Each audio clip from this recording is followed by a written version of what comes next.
And this is the Maryland Environmental Service Board of Directors meeting, January 22, 2026. Good morning, everyone. We do have a quorum present between those that are there in person and those that have joined us virtually. And we are going to start with Inspire Awards. We have several groups of people. We're going to start with the test department. Yep. So we have Tony Fertitta, and Tony is a senior inspector who primarily works on Prince George's County Clean Water Partnership Stormwater Management projects. He was assigned an inspection project for the installation of a replacement fuel tank to supply fuel to a boiler and water heater at a Maryland military site in Cheltenham. When the project progressed to the point of hooking up and firing the boiler and water heater, the Maryland military staff encountered difficulties. The staff tried everything they knew to get the water heater running. To no avail. A contractor was called in who wanted to order more parts and a scanning tool for amount of $1,864. A new water heater was being considered at a cost of $38,000. As a last offer, Tony met the lead maintenance mechanic on site, who still could not get the boiler running. Since Tony has experience in this area from personal projects, he offered his advice and instruction. By following Tony's instructions, they reinstalled the original nozzle and adjust all measurements to the factory specs. The mechanic was able to start up the water heater. And Tony also pointed out a small fuel leak at the boiler and the need for a new gasket to stop the leak. Tony is a prime example of how MES employee challenge their years of experience into their daily work and benefiting our agency and clients alike. Thank you, Tony.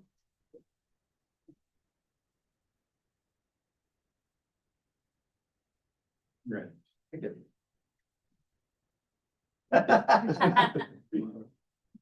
One board member represent? Can we get one board member to represent the board?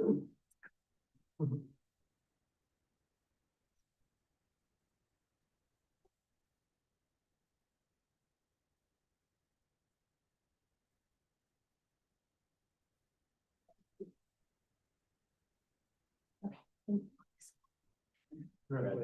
Thank you. Thank you. Thank you. Thank you.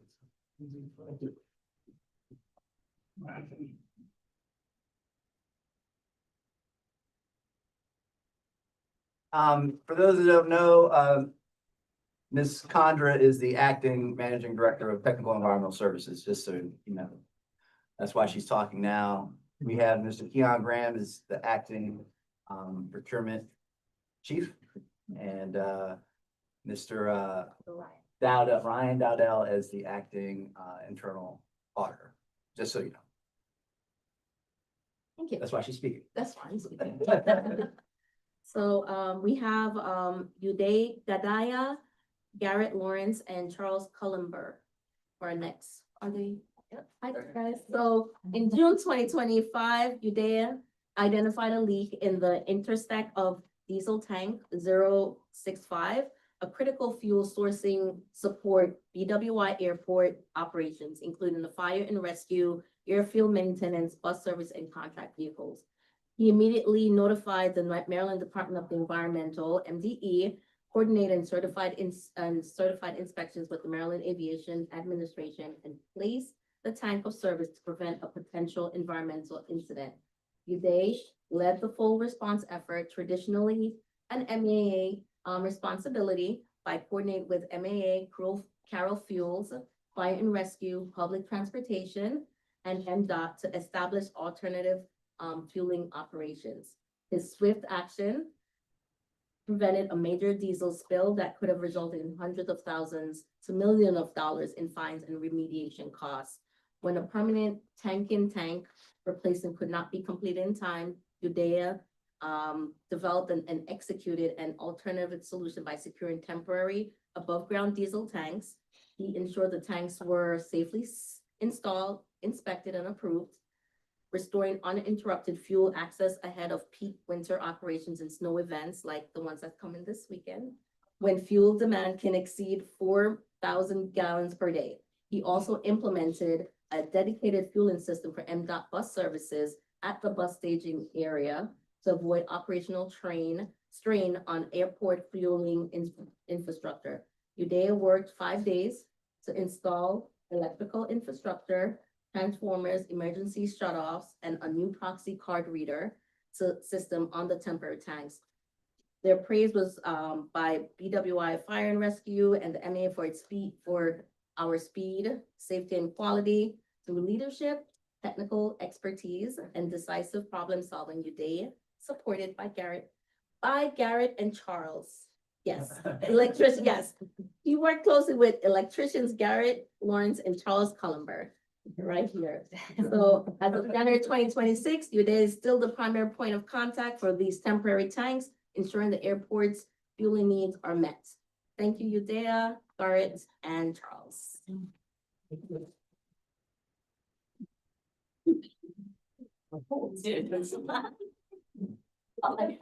Yeah. Heard after a while. I'm like, Fantastic. What a great first name. Let you go, get in the middle. Alternate, you go. One of the other board members. One board members want to get in? Come on, Odessa, get over here. We're gonna have to do these. See, we got put it in 6, 7 people. And you wanted We're to gonna put do it this 19. morning.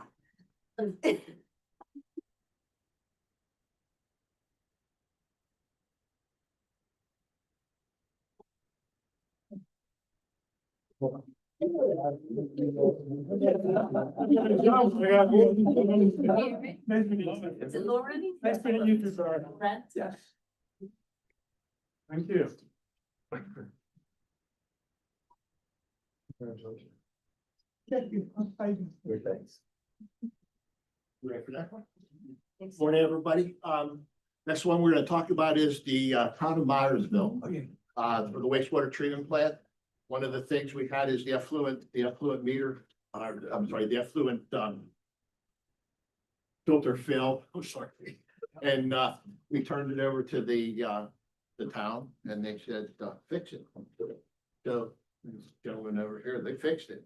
So they went in, once the town told us we could fix it, we went in and they started to tear it apart, they tore it down, did total rehab. The only thing we weren't able to do on the spot was we had some welding. We had to bring a local welder in and do some welding, put it back together, put everything back in, the media back in, and it is performing wonderfully. So the total cost for us was about $5K. And we had estimates between $50,000 and $70,000 to get this job done.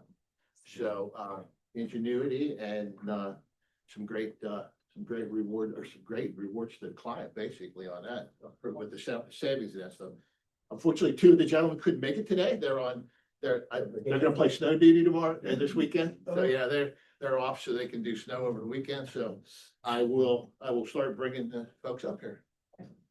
All right, Bob Barnhart's first one. Are you doing good?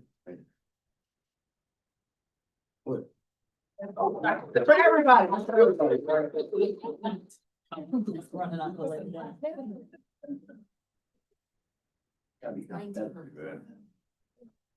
You in the right order? They're in order, I think so. I hope so. Next one, Chase Clark.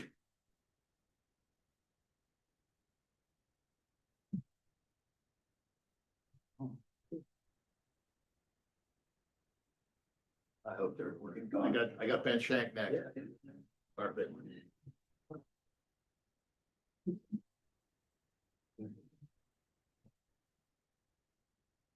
Richard.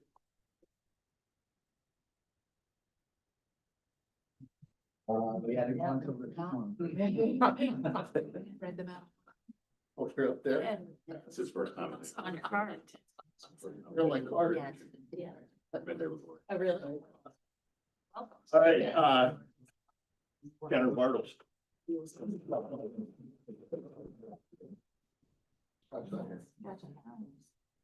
And Joshua Faith.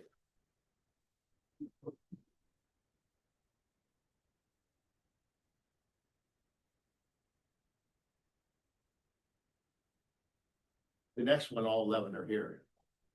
Great. Yeah, how you gonna do this? Just kind of squish Good. together a little bit. I still want Okay. to. All right. Here we go. That's a good reason. I'm gonna. We're gonna squish, but- Dr. Foster. If you can all hang around after, we're gonna take it outside as well.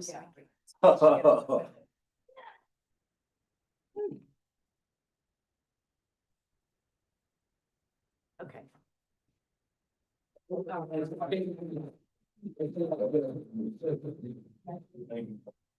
This time here, huh? Yeah. 4 years later. Was that you in the picture? No, that's scary. That's scary.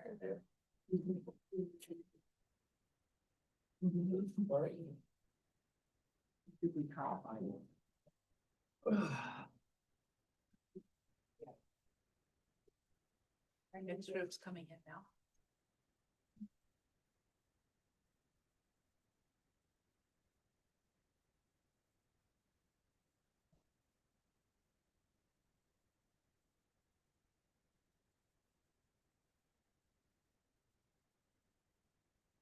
For those who weren't hearing my conversation, but I think it's worth, what I was asking was, how are we taking credit for that savings, right? So the quote was 50,000. Right. The actual was 5,000.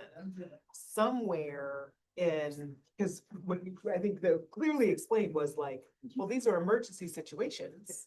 So they're not in your budget because it's an emergency. However, there's like a huge savings and somewhere we should be quantifying those savings, because that to me is a sales point for people to choose MES as their provider.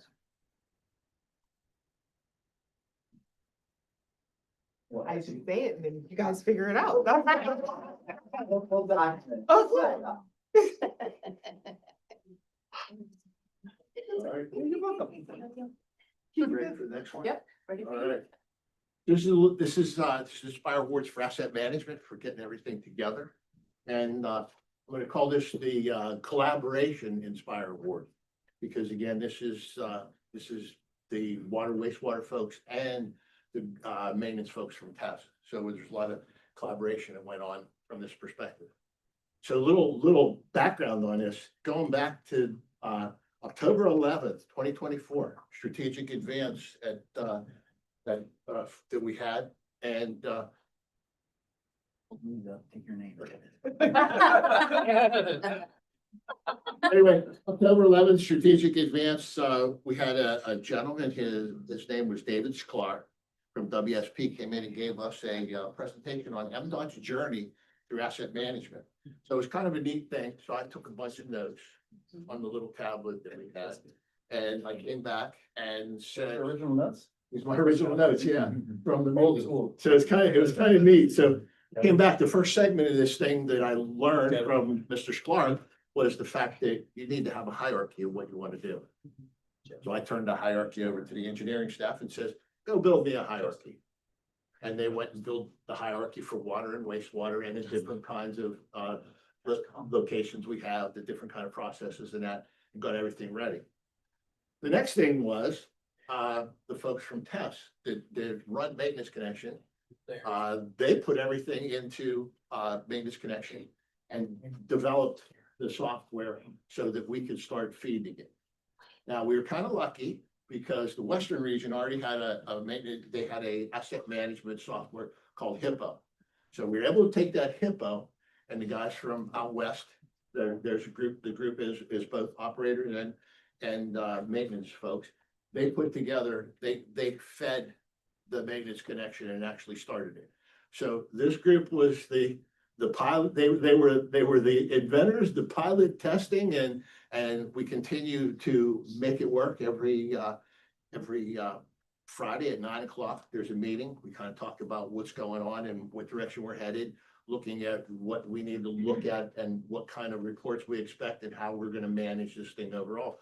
So a lot of these folks are still involved in it, and they've actually pushed it out. The last part of this is we had two folks that went around to all the regions and helped them taught them how to gather the assets and actually get them ready to be put into the asset management. So right now, all 5 regions have it in. They're working on, I think all 5 regions right now have all their PM programs ready to go, and they're slowly but surely being loaded.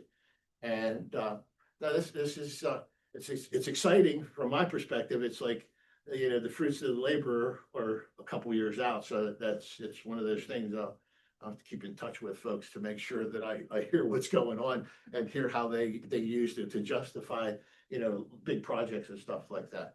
So without further ado, we'll start bringing them up here one at a time. And I will start with old energy herself, Emily Martozzi.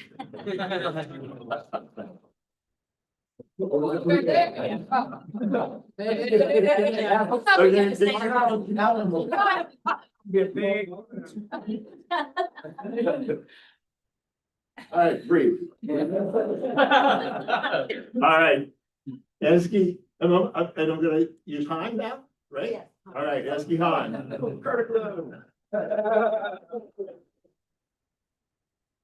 Hi, both engineers. Scott Kearney from Test Made.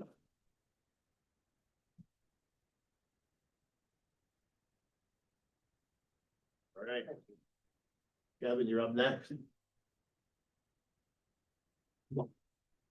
This guy, he puts it all in there. I'll tell you. And he's quick at it. Originally a summer intern, now 2 years of. First year, right? First year summer intern. And then we got Mark MacGyver Kaiser here.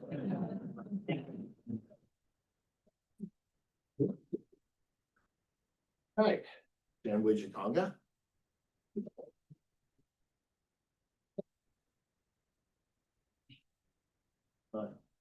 Justin Wood. I'm reading off the big boy.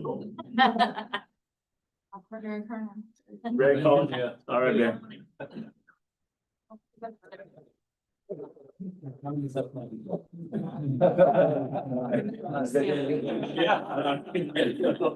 Darren?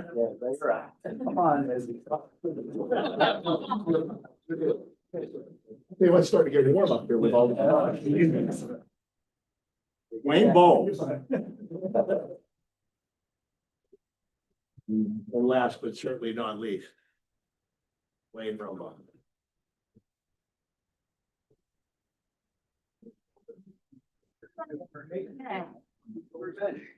Yeah, Sandy, you gotta admit. I mean, yeah, I'm a little short. And he really said, I was late, this is gonna be the one, they're all. Won't be late. All right, we're gonna take this outside and. Oh,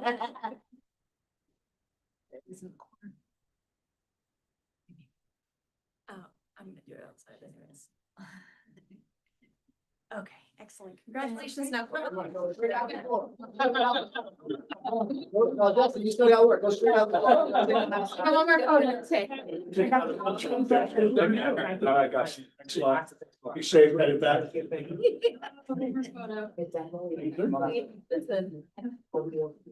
Still I'm short. Yeah.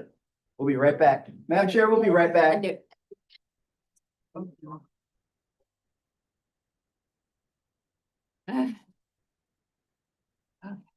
Guess we have to hold on. We just lost the board members.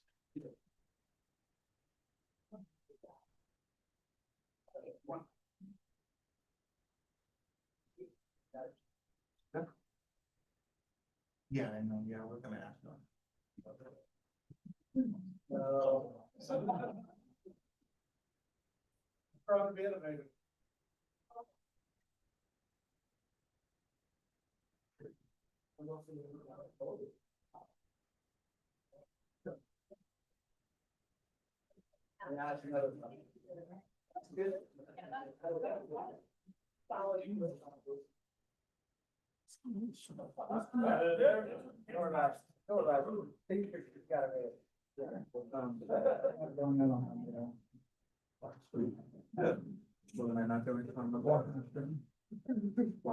Oh, that's right.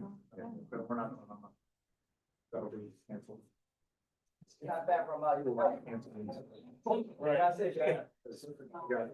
Delayed one inch of snow between Saturday and Sunday. Because school delayed on Monday because of the snow. Baltimore County. You know what I say about that?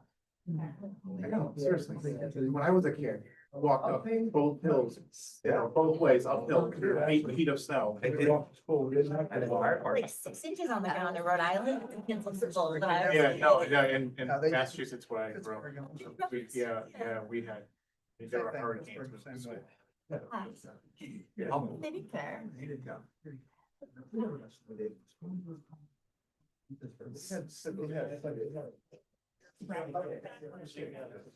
I was only 1 year old, but I guess they can't move the road, so it's up your day. I was born after. Right before the blizzard. And that's 1977, right before. Ms. Phillips is getting her readers from her car. She'll be right back. Oh, okay. Okay, but most everyone's back. Ms. Phillips will be back with us shortly. But we do still have a quorum. Well, let's be respectful and wait for her. She's getting her readers from.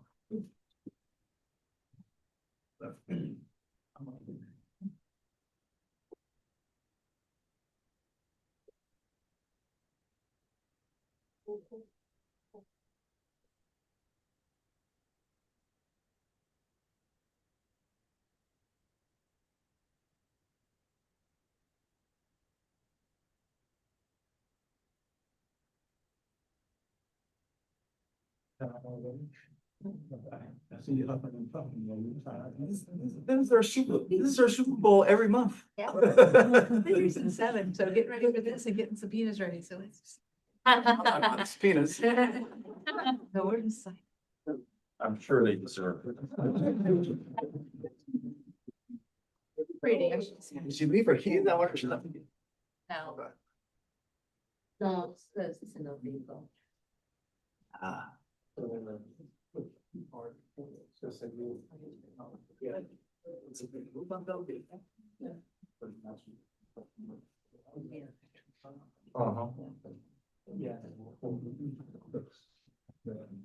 Okay.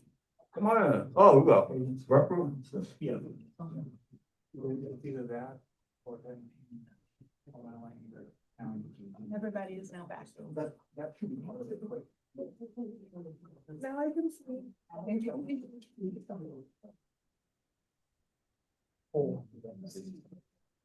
we have everyone now. We go. Yes.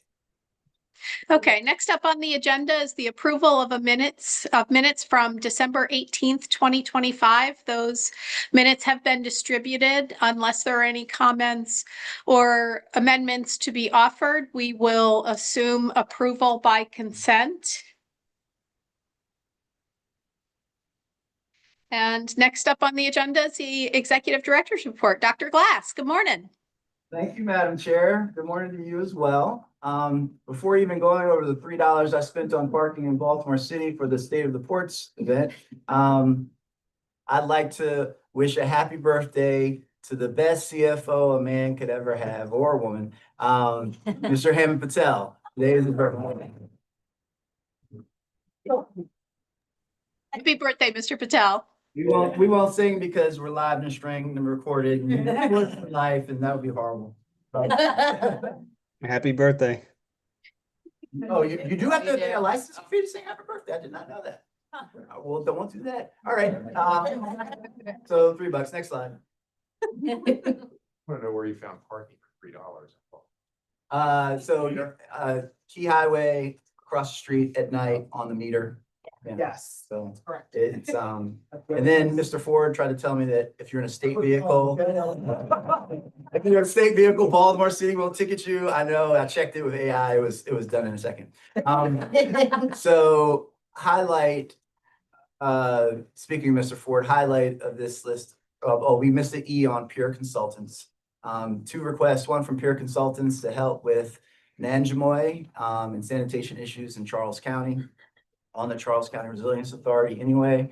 So we're gonna, this is like Dr. Glass doing pro bono consulting, but I don't have to use my engineering stuff day to day anymore. And And then Iceberg Sustainable, an organization trying to help out Prince George's County with sustainability issues with their MRF and with their landfill. So just interested in supporting them via the labor. It might go to RFP, but just making sure that our great partners in Prince George's County knows that we're there to support them with any direction they go in. So a nice productive meeting yesterday. Like I say, it is not been let as a proposal for the private sector, but they are interested in a P3.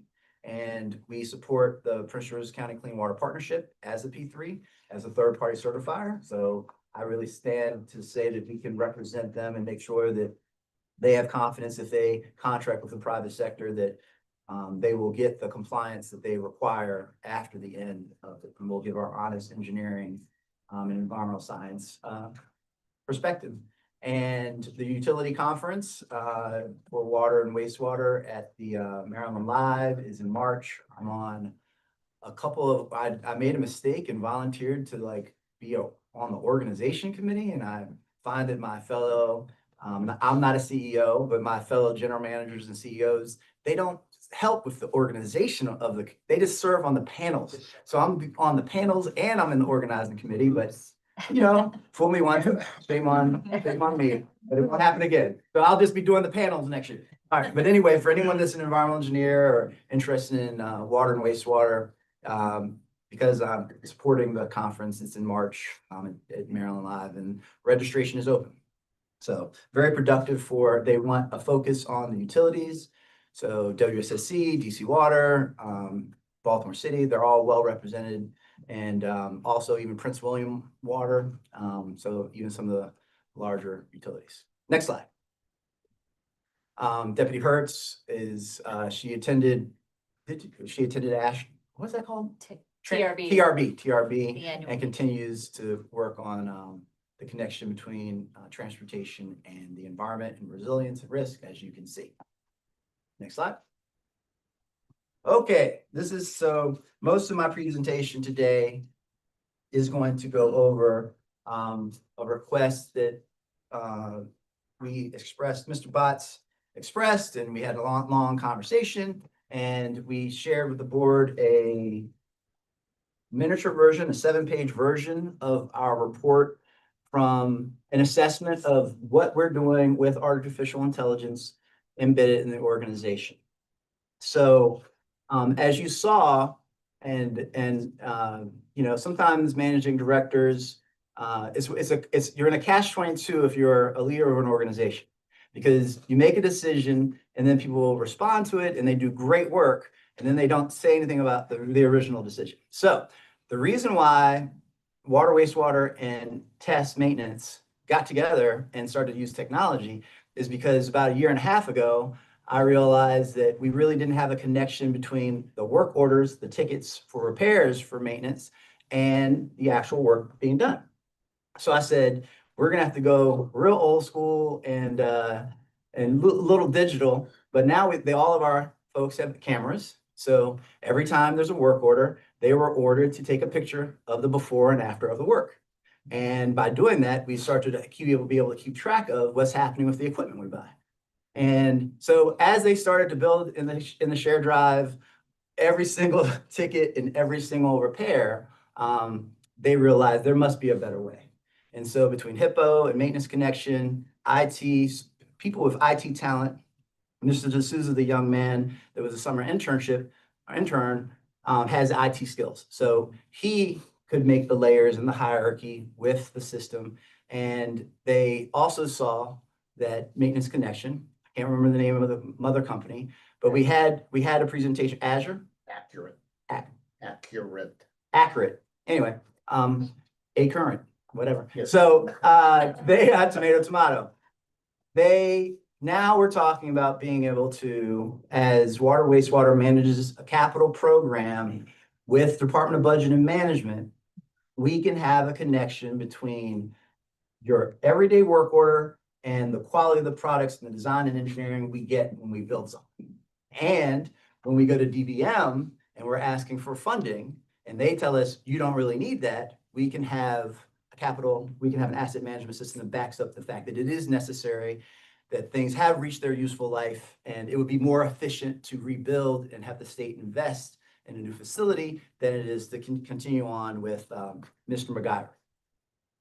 So that also connects directly to the capabilities of AI, all right? So I'm using a lot of the language, a lot of words, and I want to take the time. Oftentimes when I'm speaking to you, I don't read the bullets, I don't read my slides. Sometimes people view that as rude in presentation. But in order to make sure I don't skip over anything, I want to read the bullets with you and highlight any issues. So MES, we already have a robust internal AI capability supported by strong engagement from the executive office and a culture of in-house innovation. All of those inspires have a common theme of self-performance. So we will document, all of these go through a committee process to answer you, Ms. Phillip. And every time they're going through the committee process, we want to document if we're going to reward staff that they save the clients money, or us, but mainly to the client. And that goes in hand. Of the 787 active positions at MES, only 72, all right, 72 out of 787 are in this building and on overhead. The other, what's 72 minus 715. So the other 715 positions are actually either working at a site, or even if they're working here, they're working for a client, billing their time, all right? So when it comes to us making improvements on things, we have no license to tell the clients what they would buy with IT, how they should implement software, or obviously how they would use AI. So I wanted to make that point clear. But we are seeing substantial productivity gains, streamlining administrative, technical, and operational workflows. We believe, as the Inspire program shows, that internal development over external consulting has resulted in major cost savings, faster implementation, and greater agility. We find from this report, and I have a longer document, a 37-page document that if any board member wants to see, has the references and the citations of this entire project. And I know I'm speaking very quickly, but I must give recognition to Ms. Carrie Walsh in my office, who this was handed to her as a project, and to the managing directors and operations and all the managing directors who forwarded information to her for their specific field. Of those 715 people, I also want the board to understand water, wastewater at MES, environmental operations, solid waste at MES, dredging at MES, and stormwater management, GIS, computer applications. All of these functions, we are incredibly tiny in those fields, okay? So we're big, mid-sized state agency, but in the individual fields of water and wastewater treatment, for instance, wastewater is its own field, right? Drinking water treatment is its own field. All environmental engineers go to it, but WSSC is over 1,000 employees for 2 counties doing primarily wastewater treatment, although they do distribution of water, right? So we don't have the overhead yield to, for instance, purchase scientists, purchase AI specialty areas. We don't have the research and development arm that a lot of large utilities have. So we go about this approach by self-performing a lot. We don't need any extensive external AI consulting, except if we identify highly specialized, high impact projects where we already see from the beginning that there would be a clear return on the investment, either our own or our clients. And if it's our clients, we would obviously, in Mr. Ford's case, if he's using AI at a material recovery facility in either Montgomery County or Prince George's County, that capital project is paid for by them, and he would give them a recommendation. We might procure it for them, right? But it's their money and it's their choice. Next slide. So some examples from all of the groups at MES, all right? Technical Environmental Services uses AI for standard operating procedure drafting, GIS database workflows, Esri troubleshooting.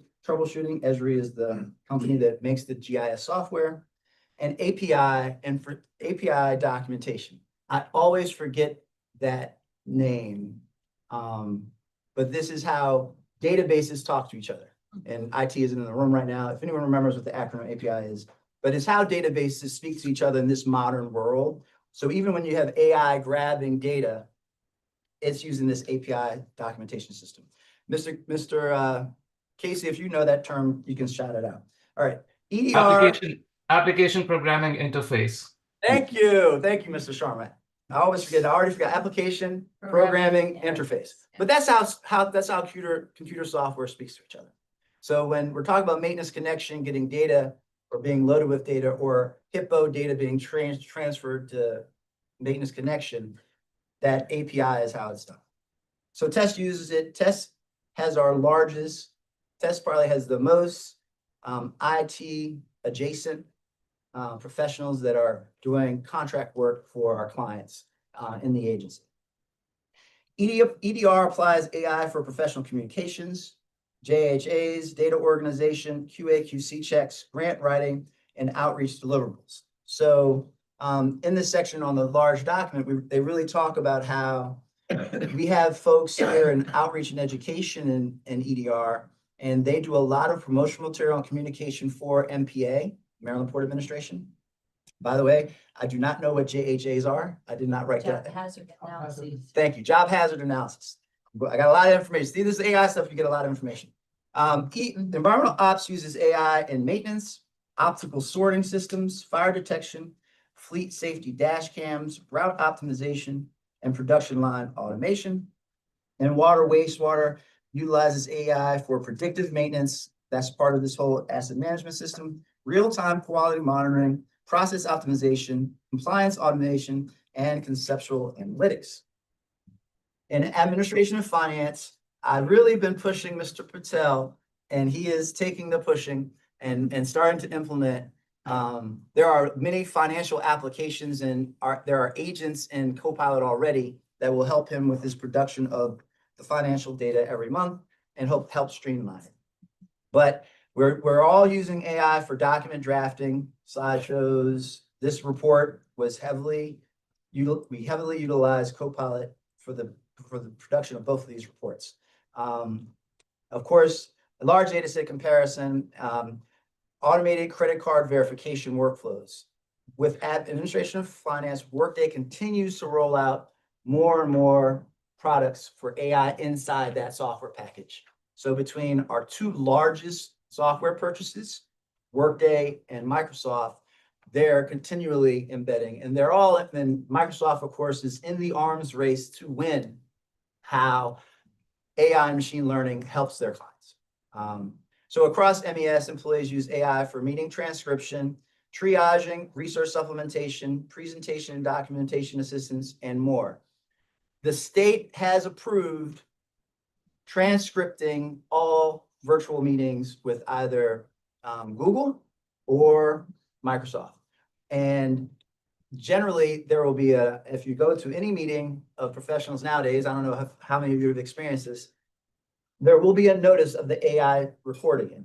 But unlike the law of recording people in the state of Maryland, DoIT has approved that as a thing, right? So it's not a secret recording. It's usually announced at the beginning. I don't think we do it. We do not do it for these meetings, but DoIT has gotten the approval, and it is in the AI policy for the state. So I go on. I'm done with that slide, actually. Next slide. So by configuring Copilot internally, there was about a 2.5-year process where I pushed for us to utilize a chatbot on our intranet. And I pushed IT to develop one on our intranet so that all of the FAQs for all of our administrative functions, staff could feel confident that if they log into the intranet, they can ask any question. If they don't like the answer or if they have a problem with it, they can then call HR, procurement, etc. So we did have a baby bot that I've talked about that we developed, but that saved, when you go to one of the big FANG companies, FANG? Yeah, FANG. Huh? Big tech companies, they will tell you, you can pay for the license, and the license was approximately $105,000 per year. And that was avoided. We started with 10 licenses at $4,200 per year, and we're scaling. So we have about 40 licenses at my last count for the advanced version of Copilot. And we track that. So some staff have been disconcerted, but I get a report from IT every month. If someone is utilizing Copilot, I get the numbers. If everybody knows the joke about the bear in the woods, or you're with your friend and one of them starts tying their shoes and getting ready to run, and the other one is like, what are you doing? Everybody knows that joke, right? And so if you're not using it, I will contact usually it's a senior manager executive, and I say, do you want this license or not? We are paying extra money for you to have access to this license. And then we have super users that are using the free version that Microsoft gives you.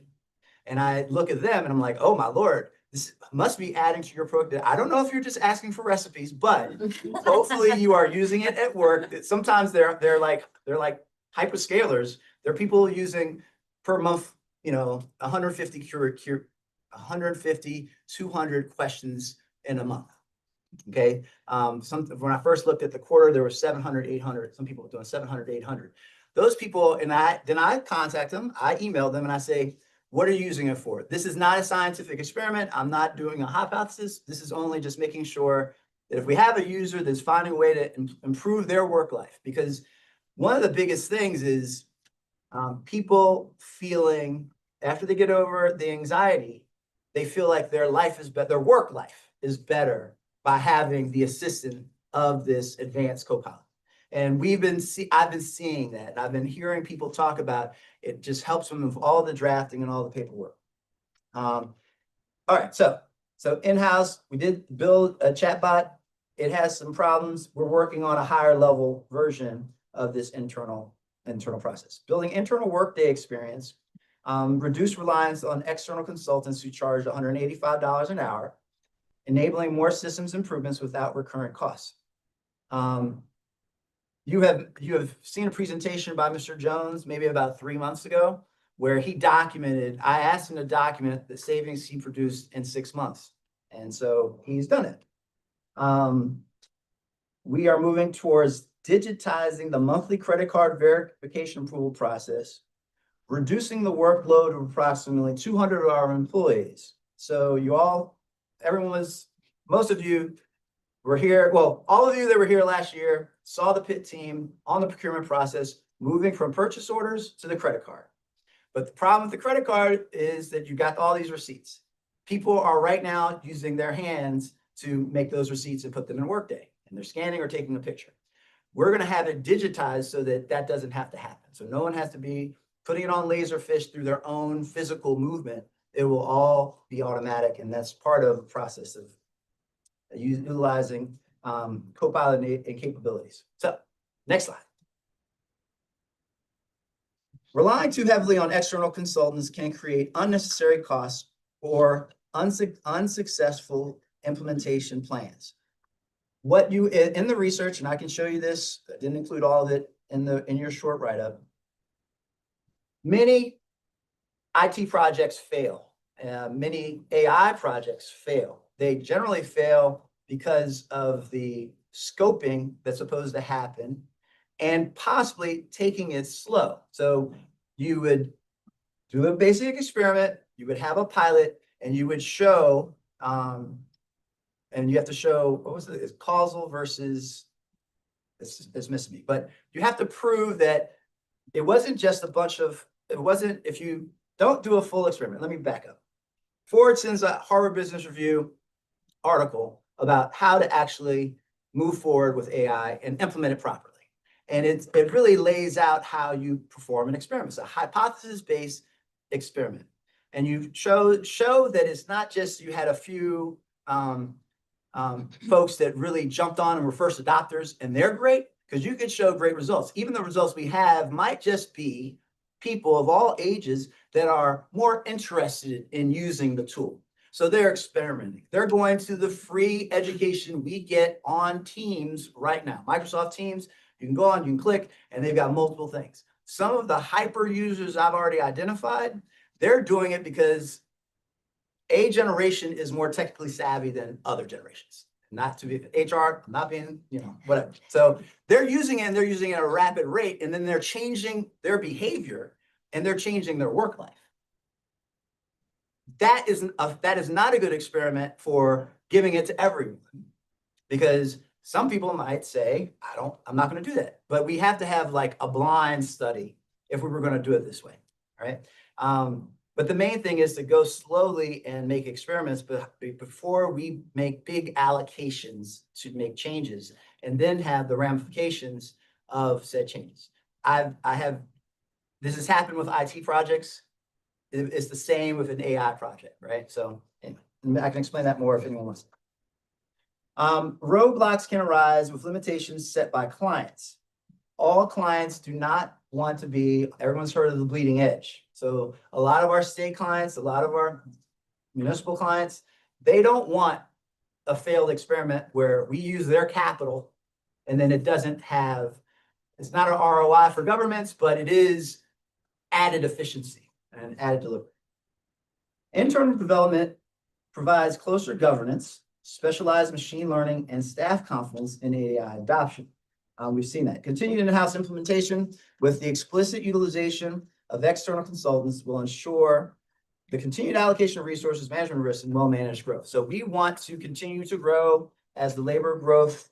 We are a labor-based organization, and we want to grow more efficiently, right? As we gain skills, no one's being termed over AI. We want to expand how we deliver services to our clients with the use of AI. We don't want to be on the bleeding edge and make a mistake and have a major loss. We just want to continue to be right behind the first adopters and see how it rolls out. So we did a very deliberative search over the last 60 days. Like I said, thank you for all the managing directors for providing their input. We're seeing productivity gains, and that's going to our clients and it's going to our staff for their time.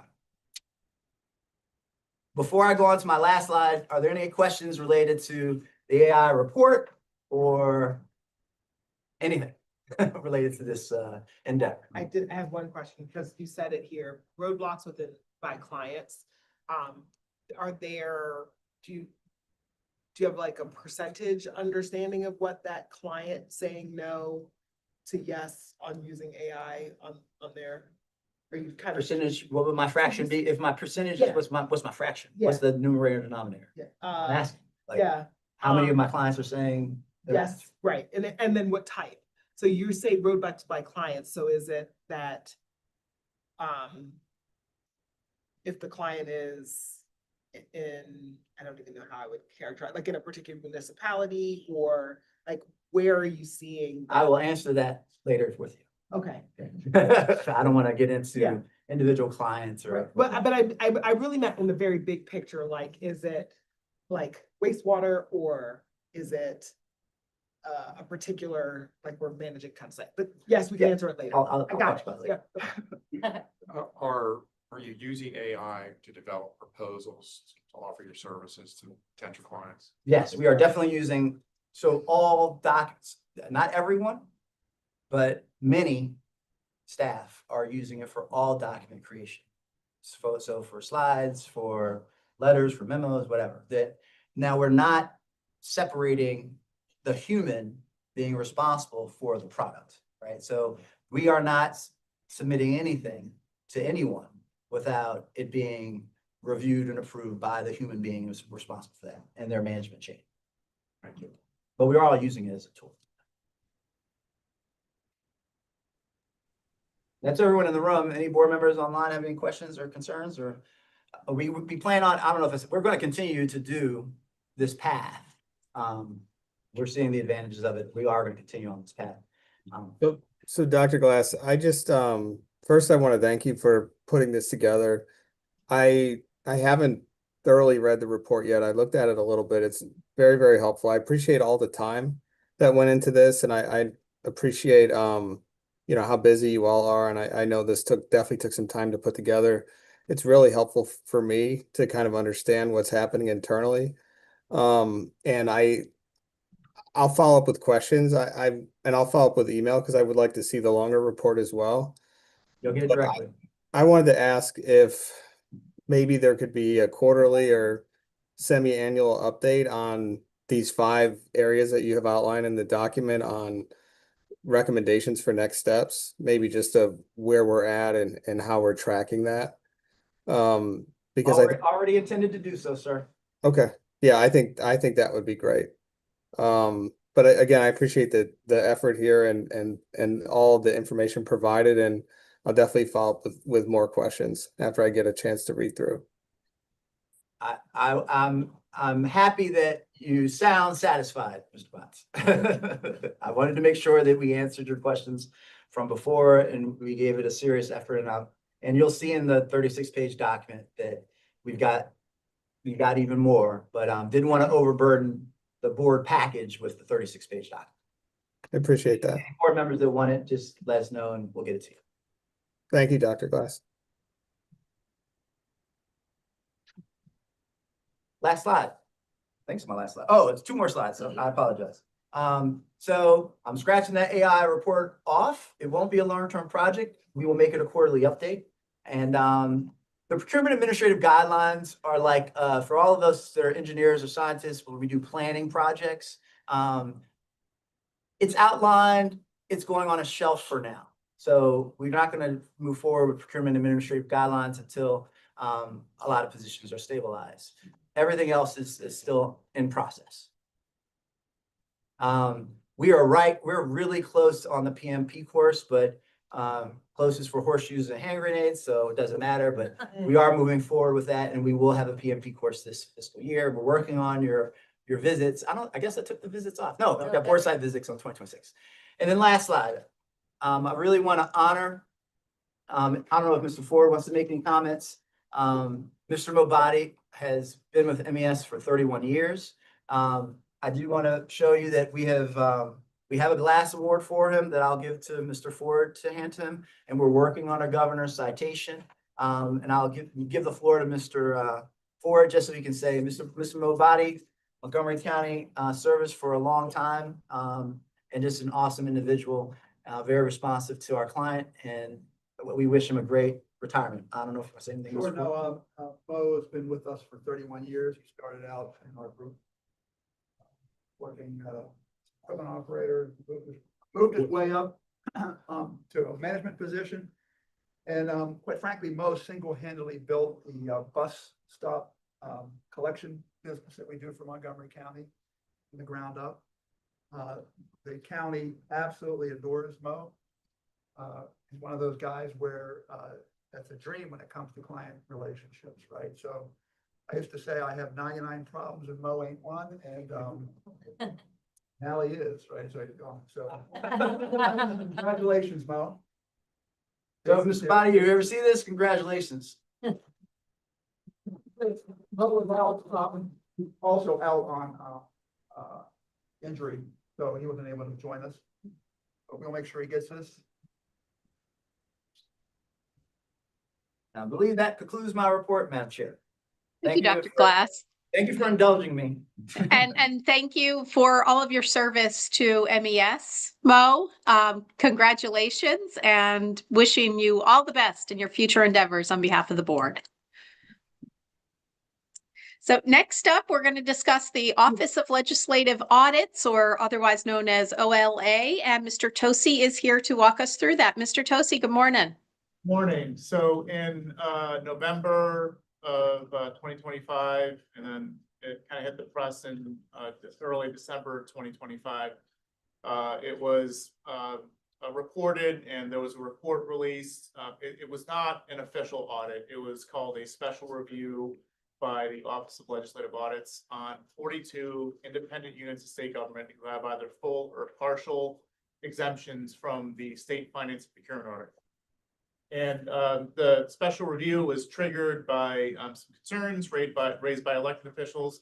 Now, I'm just gonna say, we don't know whether or not those elected officials raised concerns about MES specifically, and I don't think that they did, based on conversations I've had. So, but it was just a broad brush by OLA.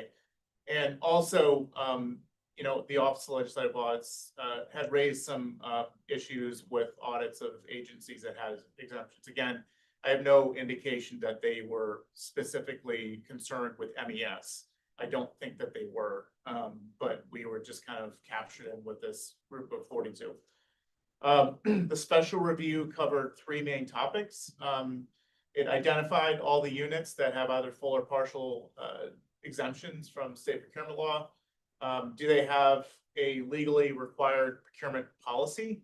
And do the policies reasonably align with state procurement standards? Next slide. So the findings that they released were as follows, and this is as it relates to MES only. That MES as of March 2025, and I place high emphasis on March 2025, did not have a board approved procurement policy. That MES was identified they had identified one inconsistency with respect to sole source procurements.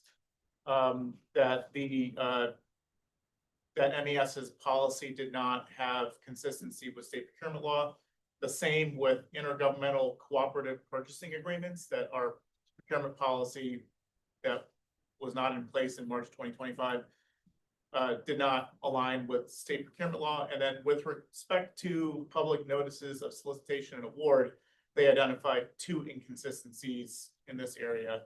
Does the MES policy require public solicitation? And does the MES policy require publication of contract awards?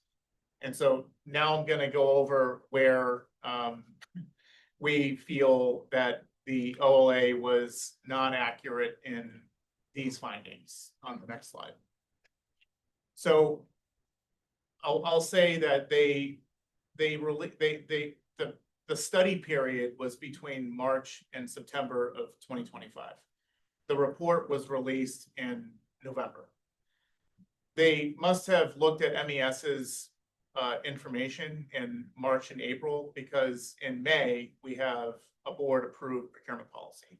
So it was accurate that as of March 2025, we did not have one, but it was inaccurate when they released the report.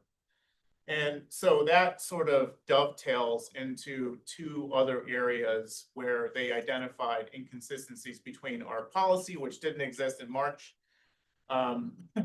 and state procurement law, and that's with sole source. Yes, our procurement policy does address approval requirements, and with intergovernmental cooperative purchasing agreements, yes, our procurement policy does require documentation. So had they communicated with us that they were working on this issue, we would have been able to correct the record with them prior to the release, but that was not the case. So we'll be working on that during the legislative session on making sure that the elected officials are aware that there are some inconsistencies with their report and what we have in place. With respect to the notices of solicitation and award, COMAR, our COMAR procurement rules dictate that we do post solicitations on MEMA. So we are in compliance with that. And then with respect to the publication of the award, there is an inconsistency between state procurement law and MES's procurement, COMAR, and our policy. Our COMAR requires us to publish notification of the award.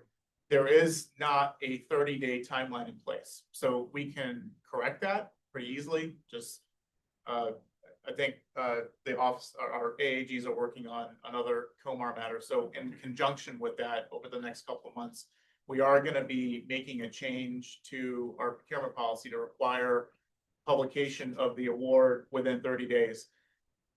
that will not be a problem because I understand that we publish notification of the award basically the day that we notify the contractor that they've been awarded the contract. So we're in practice, we're well within that 30-day requirement, and we just need to make sure it's written down.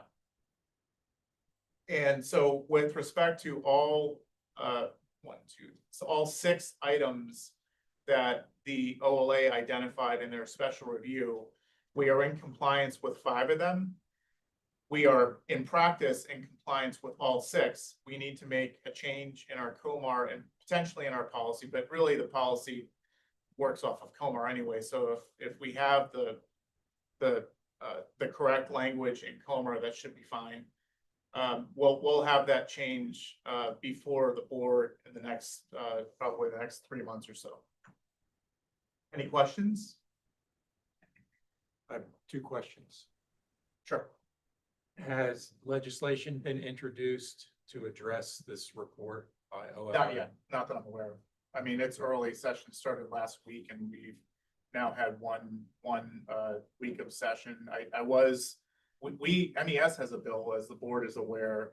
Part of our bill addresses a procurement piece. So we're requesting permission by the General Assembly to raise our small procurement threshold from $25,000 to $50,000. That would be slightly below the state a threshold of $100,000, but it's, you know, it's what we're requesting. And I was anticipating some questions about the independent or the special review, and I didn't get it yesterday.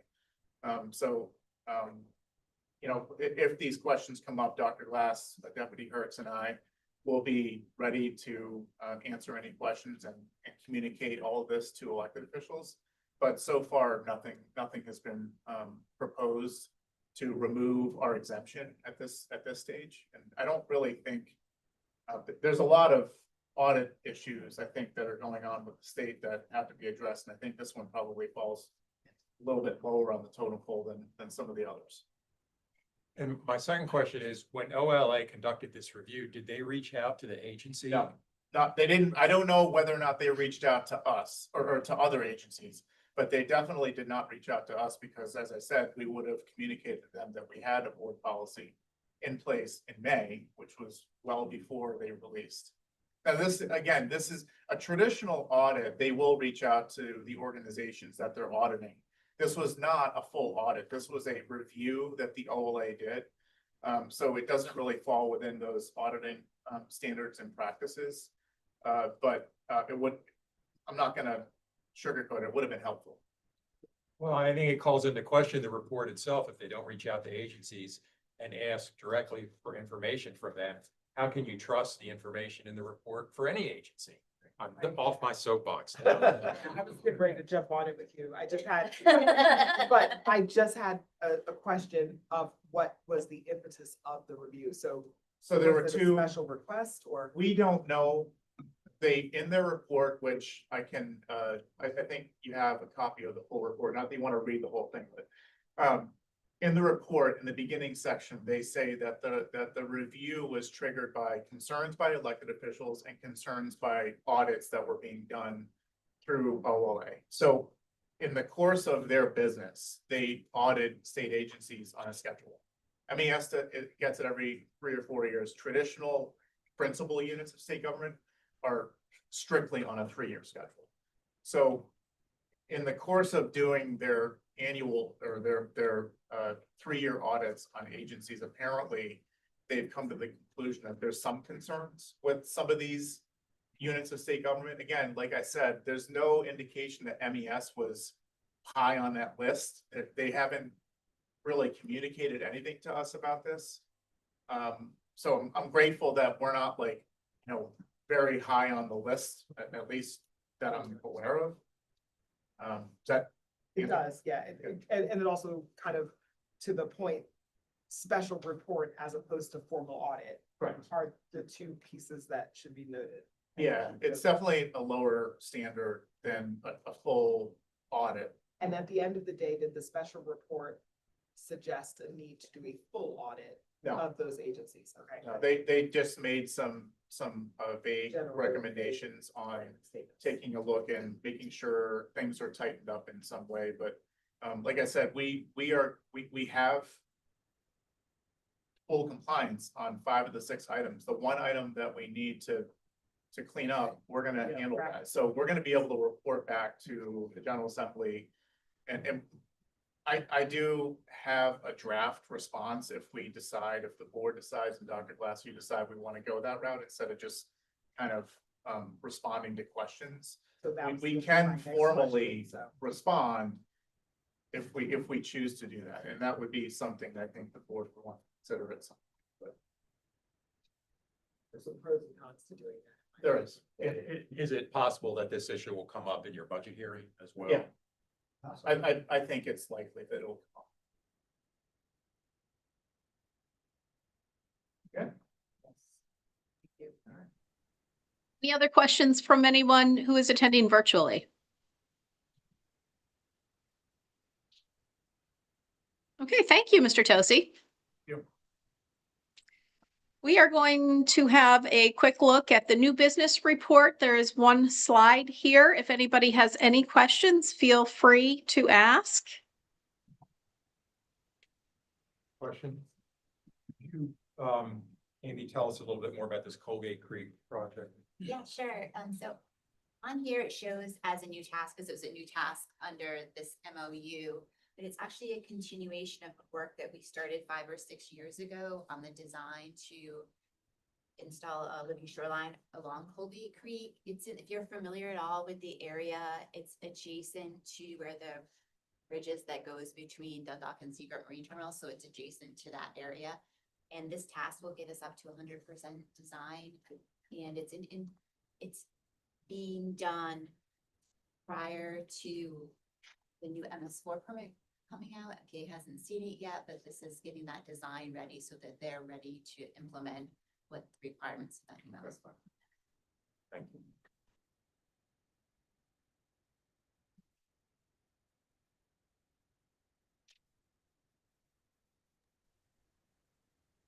Okay, thank you. And the young gentleman who happens to be celebrating a birthday today, Mr. Patel, would you like to walk us through the financial report? Good morning.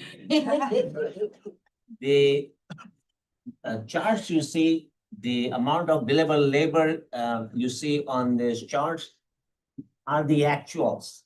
It comes from accounting transactions, analysis, and reports. As MES is moving towards AI, I have given a task to IT yesterday, and we're gonna use more and more AI in the presentation of this financial reports. So these are the numbers.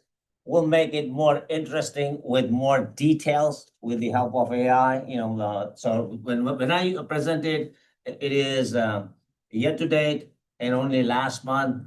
I intend to present it how the financial position moves month by month. So that is one of the things, we're gonna add, and we're gonna use help of AI. So the fiscal year 25 actual was 21.3 million. Fiscal year 26 actual is 22.7 million, which is 1.4 million higher than fiscal year 25. And it is 550,000 more than even the budgeted. So we take the actual previous year, 4% increase for the budget, and we are $550,000 more than the budgeted, which is good news. And this is as of December. It can change. One of the factors that will affect is the holidays. People taking holidays during the holiday season, plus this does not include 3 holidays: Christmas, New Year's, Martin Luther King holiday. So January, we'll have a better idea going forward. So far, we are 6.57% higher than the previous year in billable labor and 2.47% higher than the budget. And the billable labor growth is consistent, throughout the past few months. And we don't know what's gonna be the end result, but it looks good so far. Next slide, please.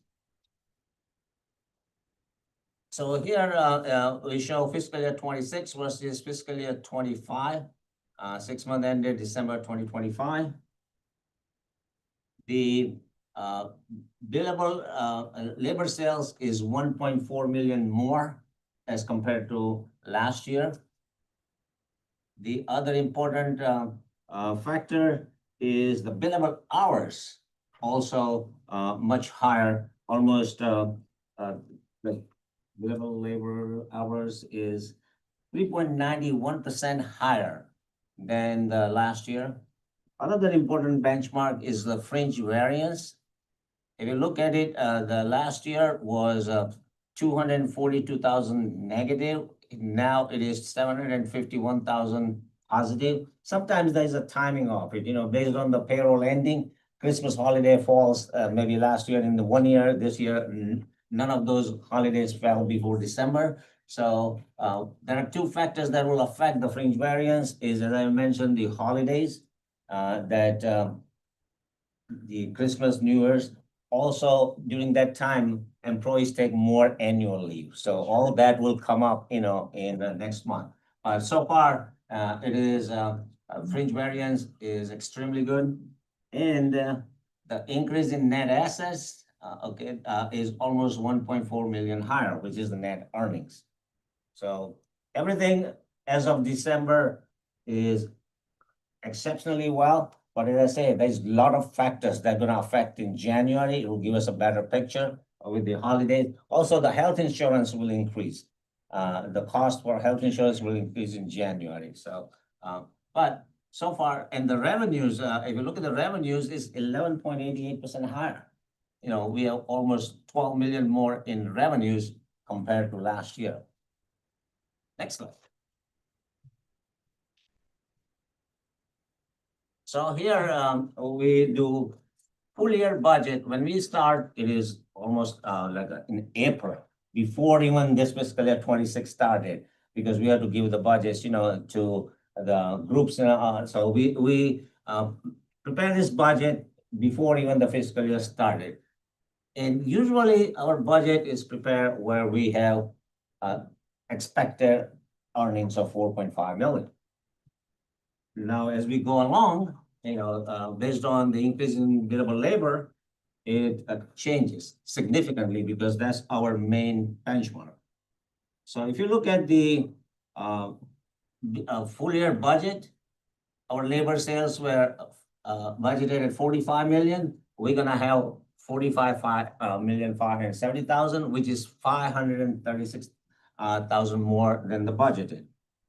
Also, the overhead expense, we had budgeted 17.9 million, which is, we usually budget the overhead expenses about 4% higher than the last year, but the actual expenses are much lower.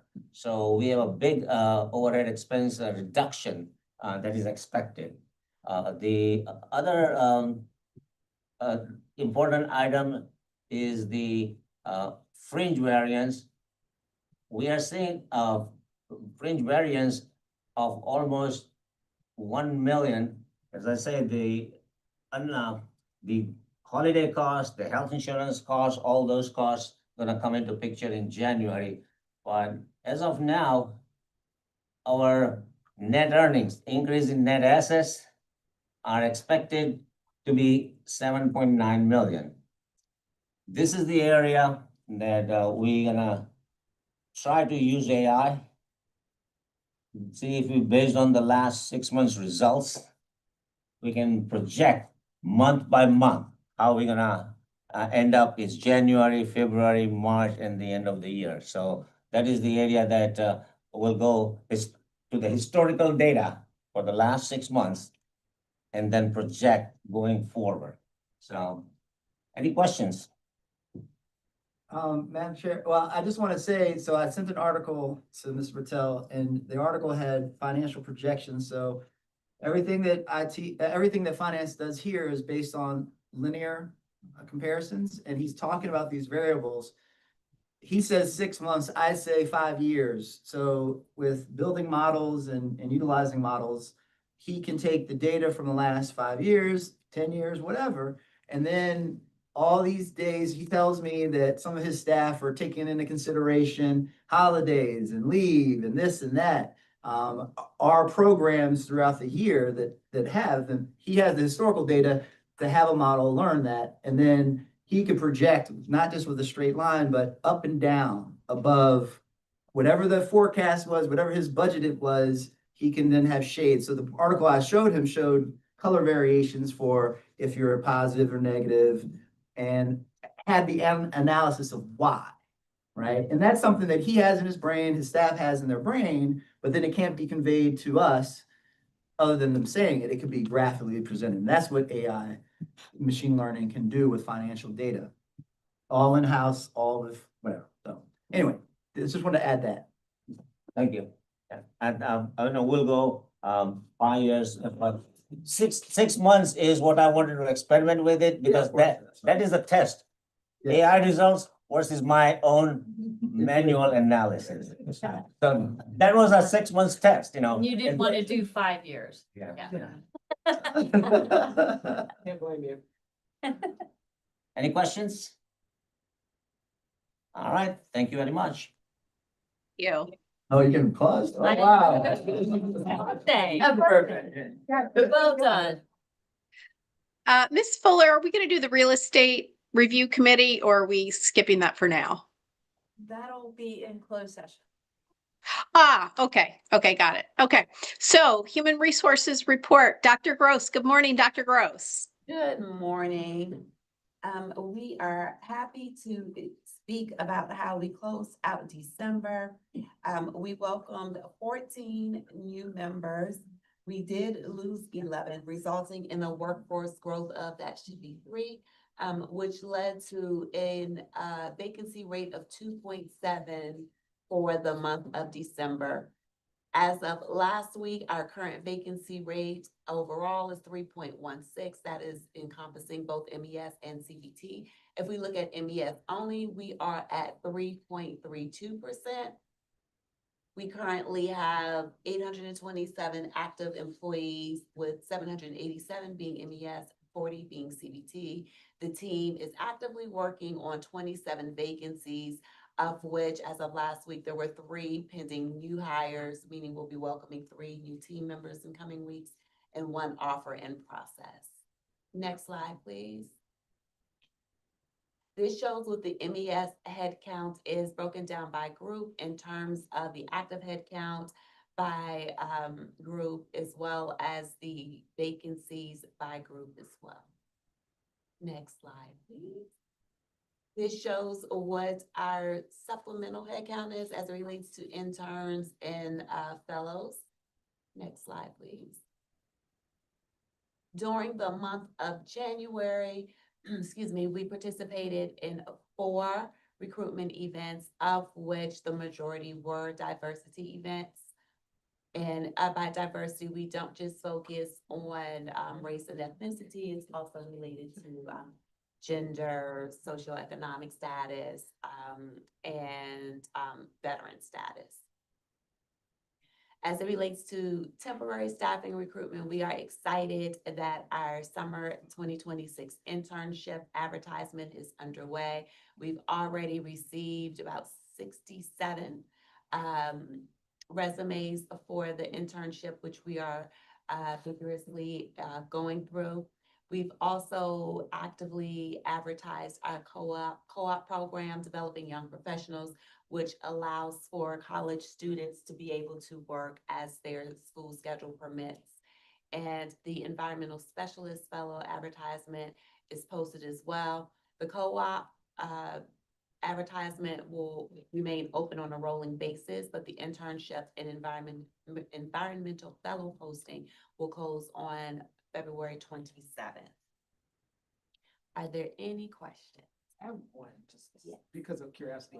Do you recruit differently for billable versus non-billable? So for those positions that are gonna bill on a job and that vacancy happens, is that recruiting strategy different? I don't know that I wouldn't say necessarily the difference is billable versus non-billable as much as it is, positions that have been flagged as difficult to fill or high priority. The high priority positions are normally, but because they're billable, we need to put, people in the seats. Thank you. You're welcome. What's the vacancy rate on the administrative side, though? 1 or 2?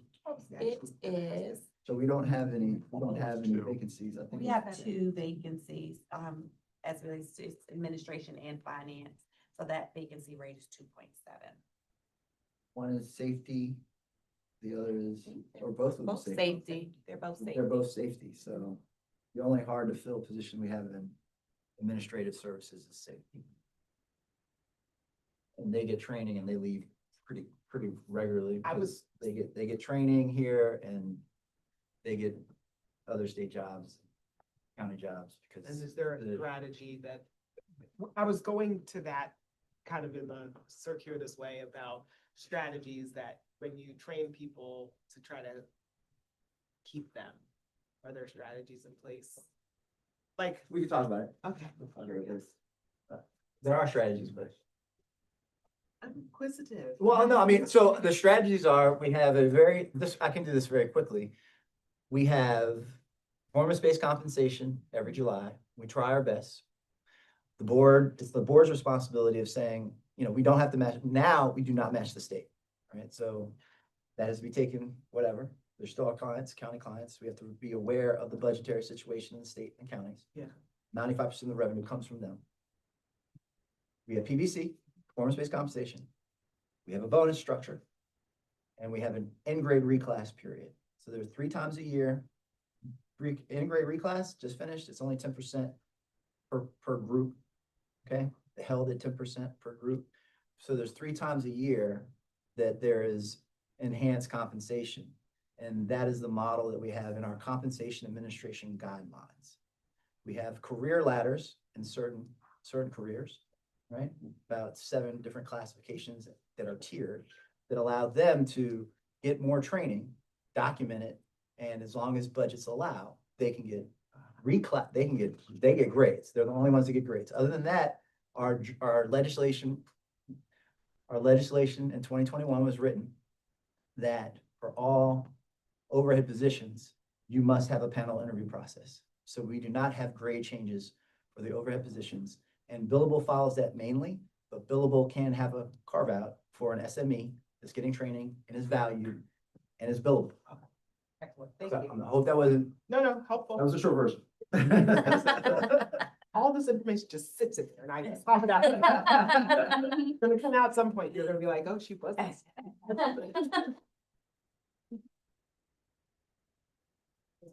Absent any other questions, that concludes my report.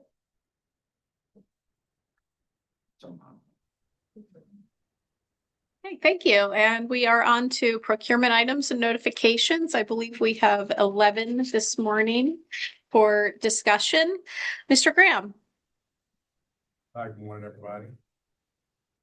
First one up is a change order. This is for the Water Wastewater Operations Group. Project name is MPA Settlement Technology and Use Facility. The contractor is United Rentals. The change order amount is $131,406.00. The revised total contract amount is $315,155. And it has a 0% MBE. Okay, is there a motion to move this one to the floor? So moved. Second. Okay, so is there any discussion? You guys know what I'm gonna ask. But I think I know, is this because it's specialty why there's no MBE goal? Yeah. Yes, reverse. I'm getting better. Stop asking. See, I remember and now I stop asking the same question. That's my only question. Thank you, Madam Chair. Are there any other questions? Hearing none, all those in favor of moving approval for procurement item number 1, please raise your right hand and say aye. Aye. Aye. Any opposed? Okay, the ayes have it. Number 2. Right. This one is for the Water Wastewater Group Operations Division. Project name is Anne Arundel County and Carroll County, Washington County. Hydrated line. This was a competitive sealed bid. It was awarded to TR International Trading Company. The amount is $229,749.75. There was an MBE goal of 0%, but this procurement was also designated as a small business reserve procurement.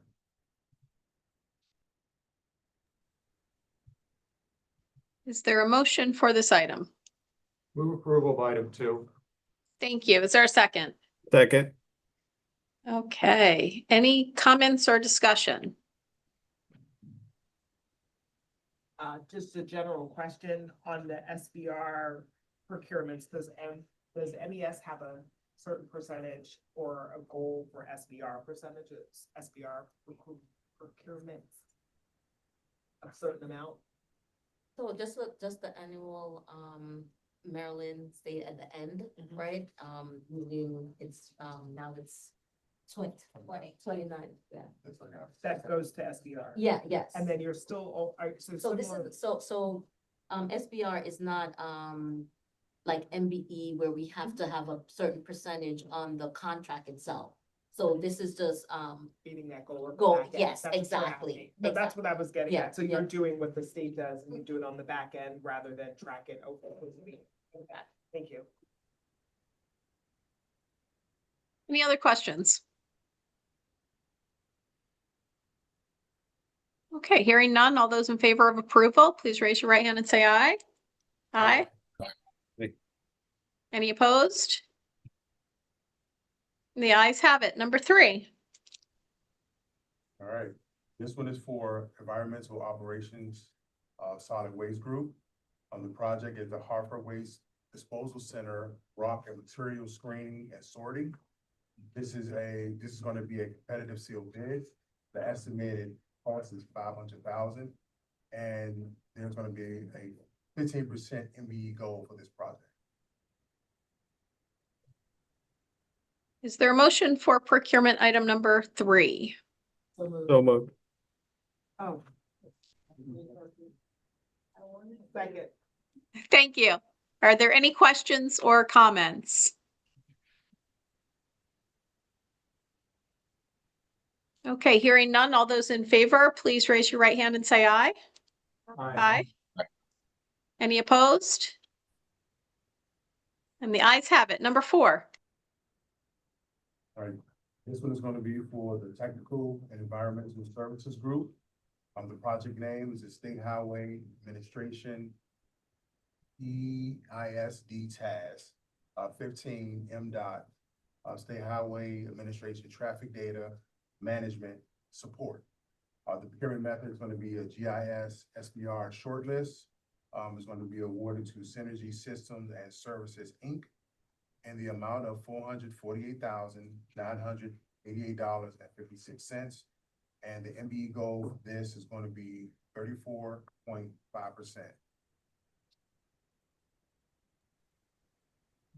Is there a motion for number 4? So moved. And a second? Second.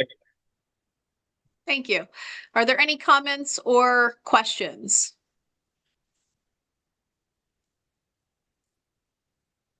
Okay, hearing none. All those in favor of approval, please raise your right hand and say aye. Aye. Any opposed? Okay, the ayes have it. Number 5.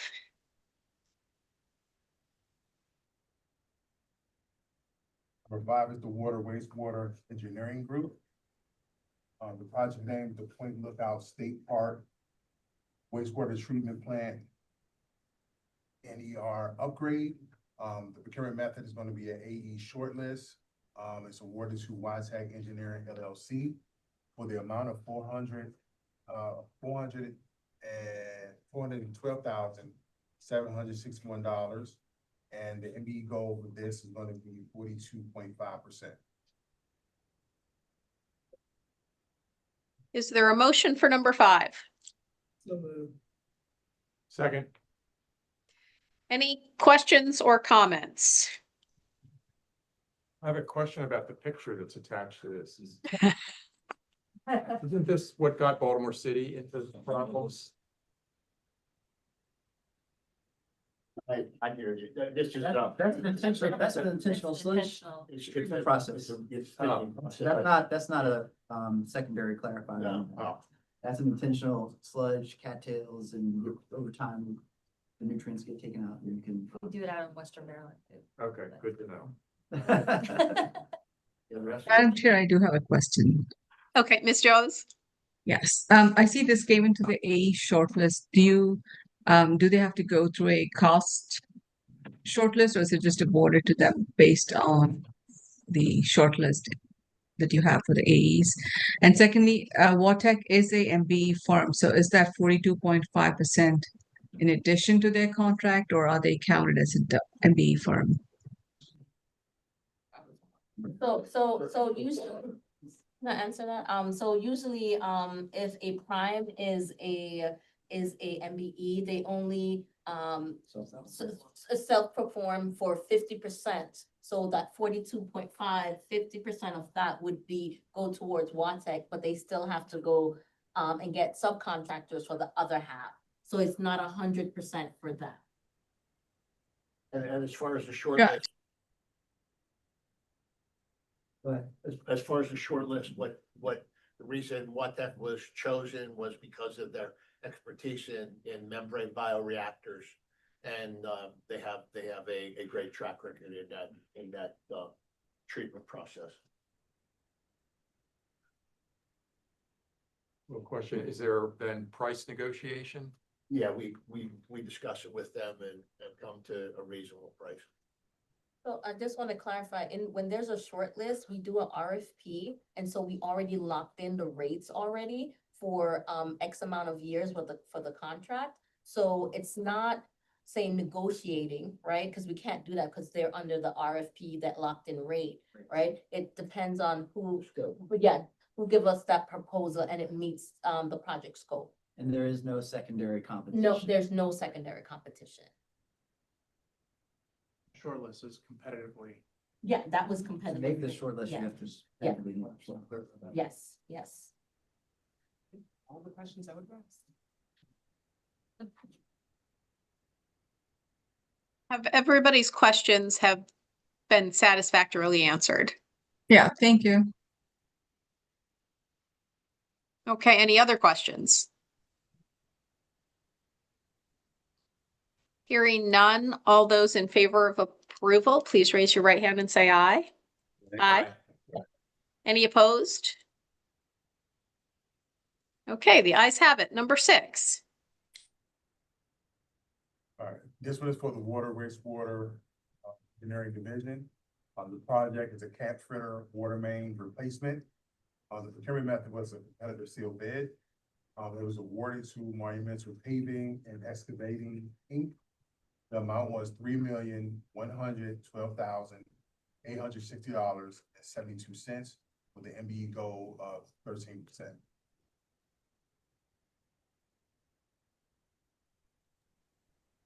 Is there a motion for number 6? Move approval of item 6. Second. Thank you. And we have a second. Are there any comments or questions? Hearing none, all those in favor of approval, please raise your right hand and say aye. Aye. Aye.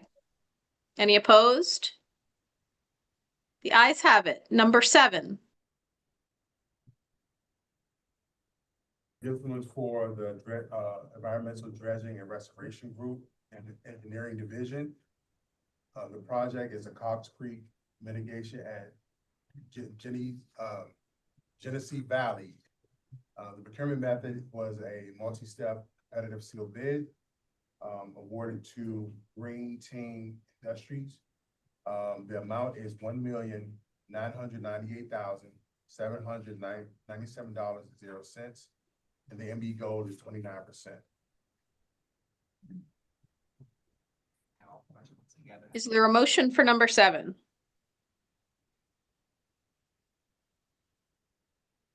Second. Thank you. Any questions or comments? Thank you for asking. Just with the difference between the engineer's estimate and that approved amount, are there any thoughts on why we're so much lower with than the engineer's estimate? Or why they were? It is in line with some former previous engineers' estimates that we had. This project has been in design for quite a few years because of the nature of the project, and we're doing an offsite mitigation project.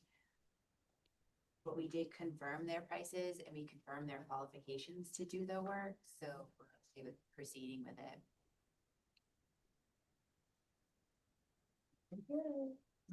I know, yeah.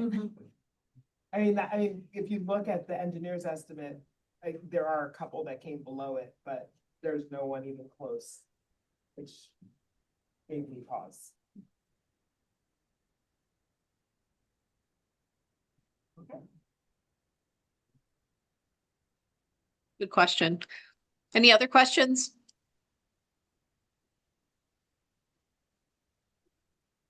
Okay, all those in favor of approval of procurement item number 7, please raise your right hand and say aye.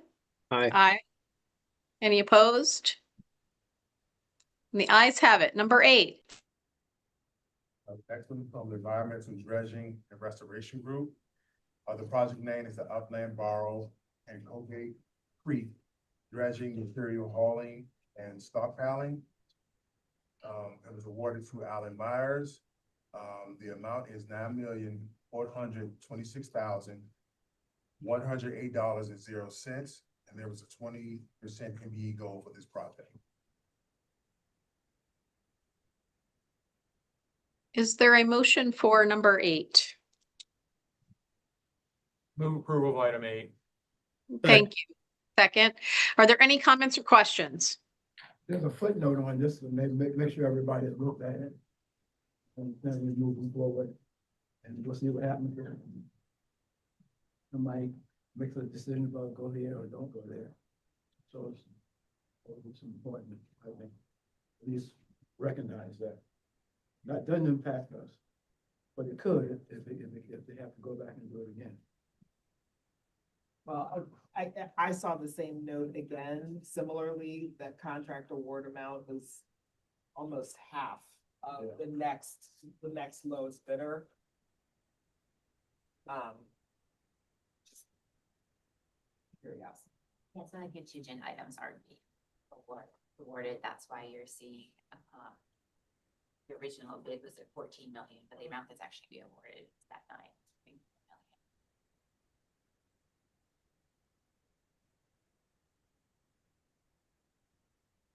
Any other comments or questions?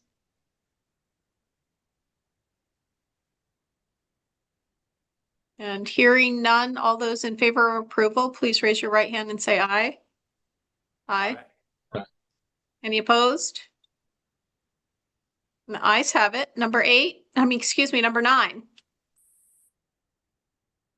This one is for the Environmental Dredging and Restoration Group.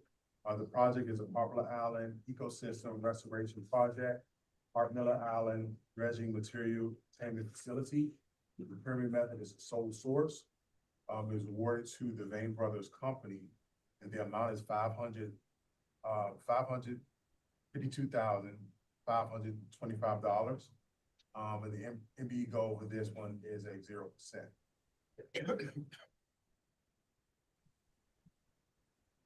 Is there a motion for number 9? So move. Second. Okay, excellent. Any comments or questions? I have a question. Is this amount, is this just for the transportation of the fuel, or is this also the purchase of the fuel? It's the purchase and transportation of the fuel.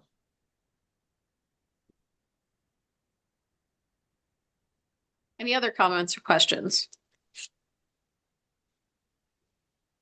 I saw that there's not really anybody else who can. Yeah. I was getting ready to ask. That's it. No, Madam Chair. Thank you. Okay, thank you. Anyone else? Okay, hearing none. All those in favor of approval of procurement item number 9, please raise your right hand and say aye. Aye. Any opposed? And the ayes have it. Number 10. All right, this was for the administration and human resources. This is change order number 2. Project name is life insurance policy. Contractor is Securing Life Insurance Company. The second change order amount is $145,289.13, which bring the revised contract total to $283,659.73. And there was a 0% ME goal.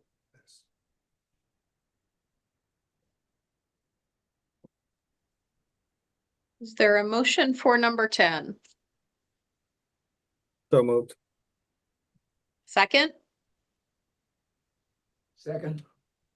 All right, are there any comments or questions? Just confirming that this new coverage period will be the full duration. I see there's a shortage in this first one. Yes. Anyone else? Hearing none, all those in favor, please raise your right hand and say aye. Aye. Aye. Any opposed? Okay, the ayes have it. And finally, number 11.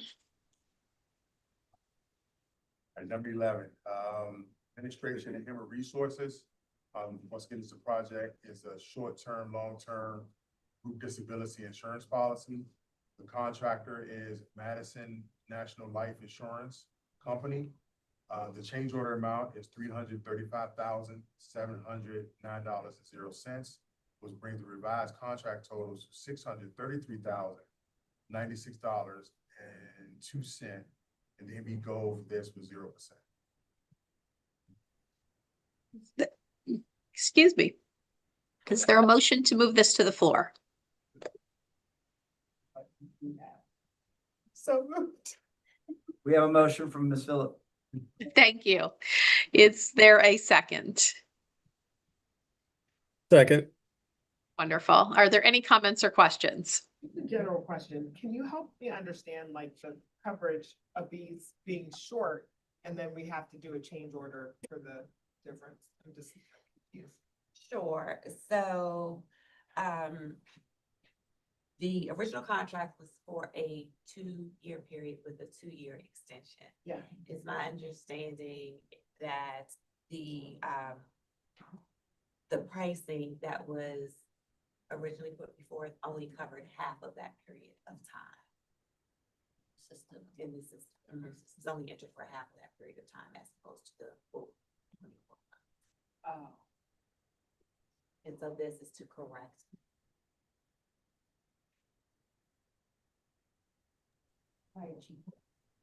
Yeah, I'm sure there's more questions in my head, but I'll let you ask. Yeah. Well, so the amount listed on the contract said $297,000. But the contract term was through 26 through December 26. It was for, yes, correct.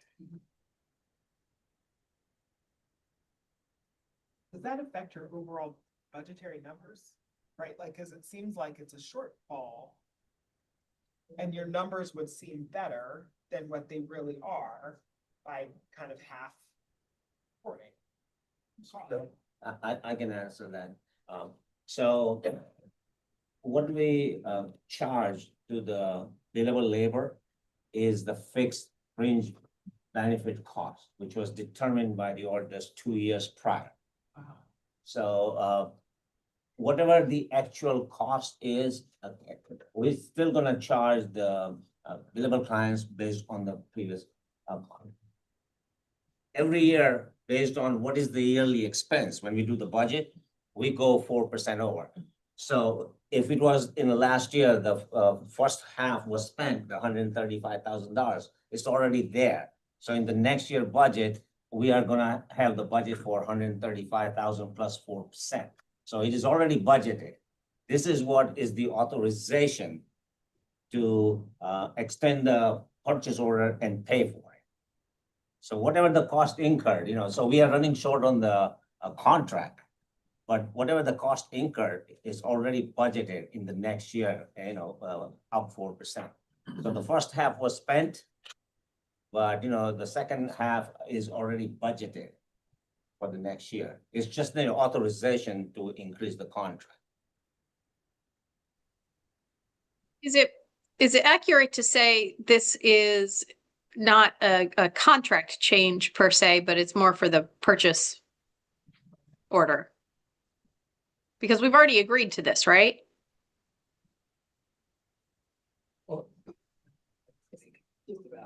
Yeah, see, what I'm having trouble grasping here is we had a contract for 297,000 that said it was for 2 years. Why didn't the contractor come back and say, no, your number is wrong? We really mean to charge you 633,000 for two years. Basically, the contract for this is based on the payroll. It's not I don't think there's a not to exceed limit in there, right? Yeah, there's no not to exceed limit in there. It's based on, say, we're gonna charge you 21 cents per $1,000 of salaries for the life insurance. We're gonna charge you, say, 27 cents per 1,000 in salaries for short-term disability insurance. So as the salary increases and all that, then the cost will be more. But initially, when the MES can estimate, what will be in the next 2 years, but there's no not to exceed amount on the contract.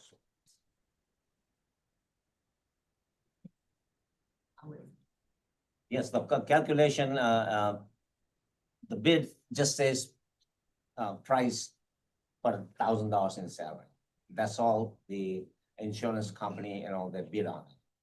And then and it was up to MES to determine, based on that bid, how much it will cost for the 2-year contract. Right, but Yes, and I'm speaking from the knowledge, okay? I wasn't in the procurement, so I just want to make it clear that should have been estimated, okay? And, from the very beginning, but it is, what we are paying is per our contract. Price Yeah, per that's $1,000. my question. The price, Is the rate, not. that rate is fixed. That Yes, is not yeah, being changed. and it fluctuates based on how many employees we have. Within those benefits, so, yeah. Just, I mean, I'll take ownership. At the time, there was a miscalculation in presentation to the board of the total amount. And no one present caught that miscalculation. So this is for the board to give us the authority to pay at the rate that we need to cover our staff. Contract itself was already approved. Just Yeah. to continue that thought. Okay. Yeah. I'm following. Are there any other questions? No, ma'am. Okay. Okay, approval of procurement item number 11. All those in favor, please raise your right hand and say aye. Aye. Any opposed? And the ayes have it. Thank you very much, Mr. Graham. Thank you. So we do have 2 slides of procurement notifications. As you can see, these are contracts, purchase orders, amendments, and change orders between the amounts of 25,000 and 200,000. Are there any questions? And Ms. Fuller, if we could just take a moment to look at that and then maybe switch to the next slide While we're on this slide, Madam Chair, can I make a comment? Yes, sir. So I just want to also, something I did not add to answer Ms. Phillips' question. Is that every 2 years in that class and compensation administration guidelines, we commit to do a full, every person except for the AG's evaluation of the compensation and have an outside firm contracted to give us their evaluation. And if it is designed to occur before performance-based compensation and coming to the board in June, and if any adjustments are necessary, then that's another time that for any classification, an adjustment can be made. And that's in that guidelines as well. So every 2 years, we check compensation for every staff. And so that has been let and awarded, and I believe they've already had kickoff meetings and given them data, and they're now processing all of our data. I think if the AAGs were included in that study, it would find that they were They're grossly. grossly underpaid, grossly underpaid. But they got great benefits. Everybody has good benefits because they only went back 2 years. Oh, that's true. And And now everybody's they're going gonna catch back up. up. They're long. So Mr. Patel was mentioning, no matter what happens in the economy, what we have to pay for our fringe benefits, we have to pay. Now, he is already programming a 4% growth. If it grows at more than that, then we Sure. find a way to pay it. It's not that our staff are always, their benefits are already always paid. Unless the board says they weren't. If you wouldn't have voted for the last two things, they wouldn't have short-term disability, but. But hopefully we will always, anyway, thank you, Madam Chair. Thank you very much. And are there any questions about the procurement notifications? We are on slide 2 now.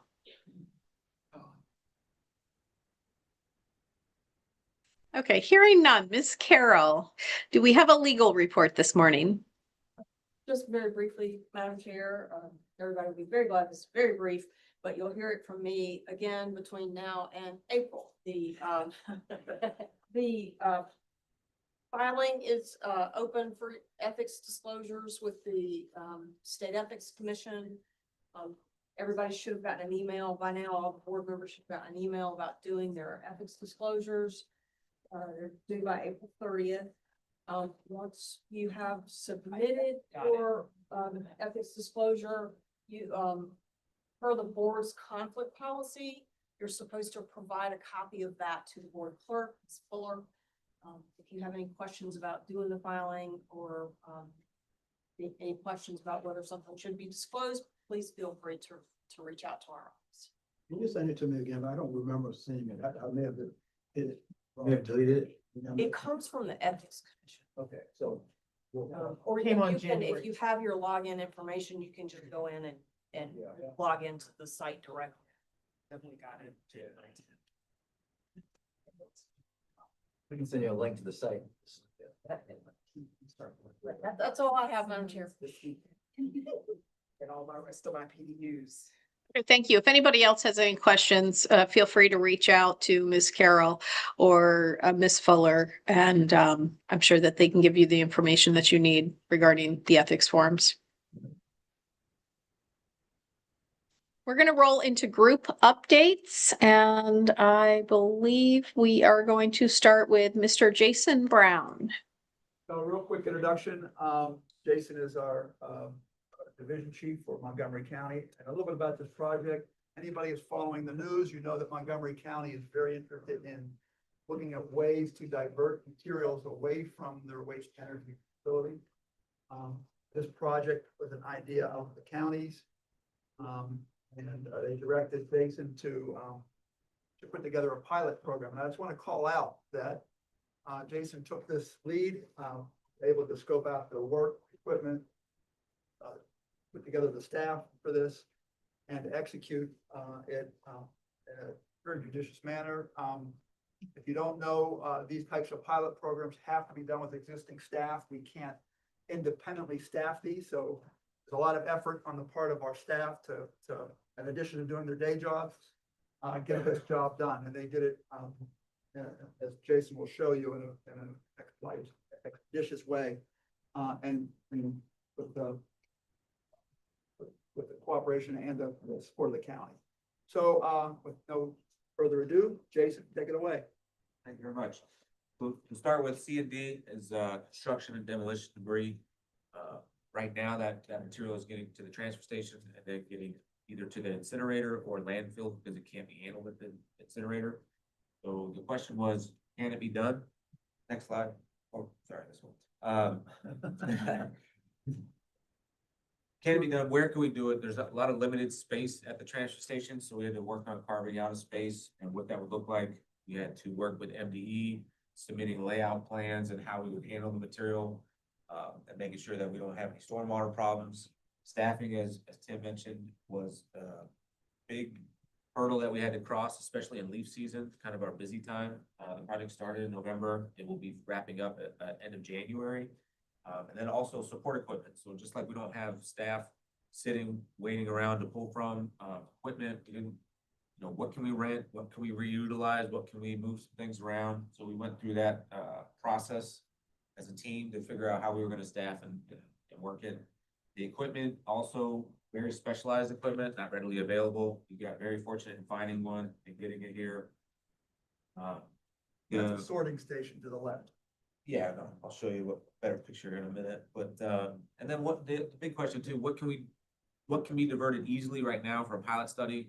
There's obviously a lot more, if you go full blown C&D processing center, they could do a lot more, but what can we do for just the pilot study? So right now at the transfer station, we pick materials that are already being diverted or processed. So cardboard at our MRF, we can pull that out, send that over there. Metal, we have Reworld has a section that we can take the metal over to. Film plastic is something that the county has been working with us on and trying to find uses for. Not a lot of people buying film plastic, not a lot of outlets. So one thing that we explored, wood, we have our grinding facility right next door on the same campus. Now there's the trick part with wood, it has to be untreated. So most of the wood we get is either gonna have paint or some type of pressure treated. That is not good for the grinding, for the compost, for the mulch. So it has to be untreated completely. If it has some nails in it, that's fine. Our equipment can handle that. But it does limit a little bit of the wood that we see. And then what are we gonna find that we don't know we can handle if an outlet becomes available and something that we can, you know, utilize in the future? So that's kind of what we went into questions and some of the answers that we came up with so far. What happens to the painted or pressure treated wood? So right now that goes to then go back incinerator? to the transfer station and either incinerator or landfill if incinerator can't handle. So, but there are other C&D processing centers that can find uses for that type of material, depending on the treated material. Yeah. Next slide. So again, very rudimentary, starting with a layout that we had to submit to MDE. They came back and asked for some edits. For instance, they wanted a catch fence so we don't have dust escaping the area. So we made some of those edits after a few different drawings, and we were able to get that approved with the county itself as well. Next slide. This is the sorting station that we procured on a rental basis. So what happens is we have staff that goes on the elevated platform. We'll pick material off the line, similar to a MRF, so just a very shrunken version of a MRF facility, material recycling facility. And then that material will fall into boxes or bins underneath, and then we can take those bins and take them to their end destinations. So very rudimentary drawing. Next slide. This is it in action. So again, doing this in the middle of winter, very tough. We partnered with our contractor, EARN, to get some temporary labor as well as our own equipment operators to help staff it. It did come with a canopy, but we added some wind shear walls, especially with the cold winds. So just trying to make it the best environment we could. We have some forklift bins underneath where the material will fall in and separate. And then we use grinding equipment that this is all used at night typically, so it was available during the day. So that was one reason why we were able to move some equipment around, move some staff around, shift some schedules. And so the material is dropped on the ground, excavator will grab it, put it on the conveyor belt. It'll go across the conveyor, and then the people will try and hand pick whatever they can. At the very end of the conveyor is a magnet that will also help catch metal, which has been very productive for us. And then anything that is not captured or is not able to be diverted falls off the end and goes back over to the transfer station. And so another thing that we learned is how are we going to be able to get the material over here? Right now it's diverting traffic. How do you find the truck? What trucks can be picked? It's not like you can see inside the trucks or the trailers. So you're kind of talking to the contractors, trying to figure out how we're going to select the type of vehicles, where it's coming from, all the above. Next slide.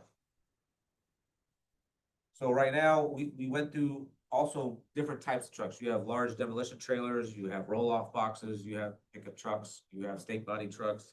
So we've gone through different phases throughout the process. Okay, we're gonna concentrate on roll-offs, see what that material looks like, kind of concentrate on more homeowner, pickup truck style, see what kind of material we get from there. And then this is the type of wood, again, that we're looking for, untreated. Again, you can see it being loaded on the belt that then will go into the staff that will help pick it apart. And again, we focused on wood, plastic film, metal, and cardboard.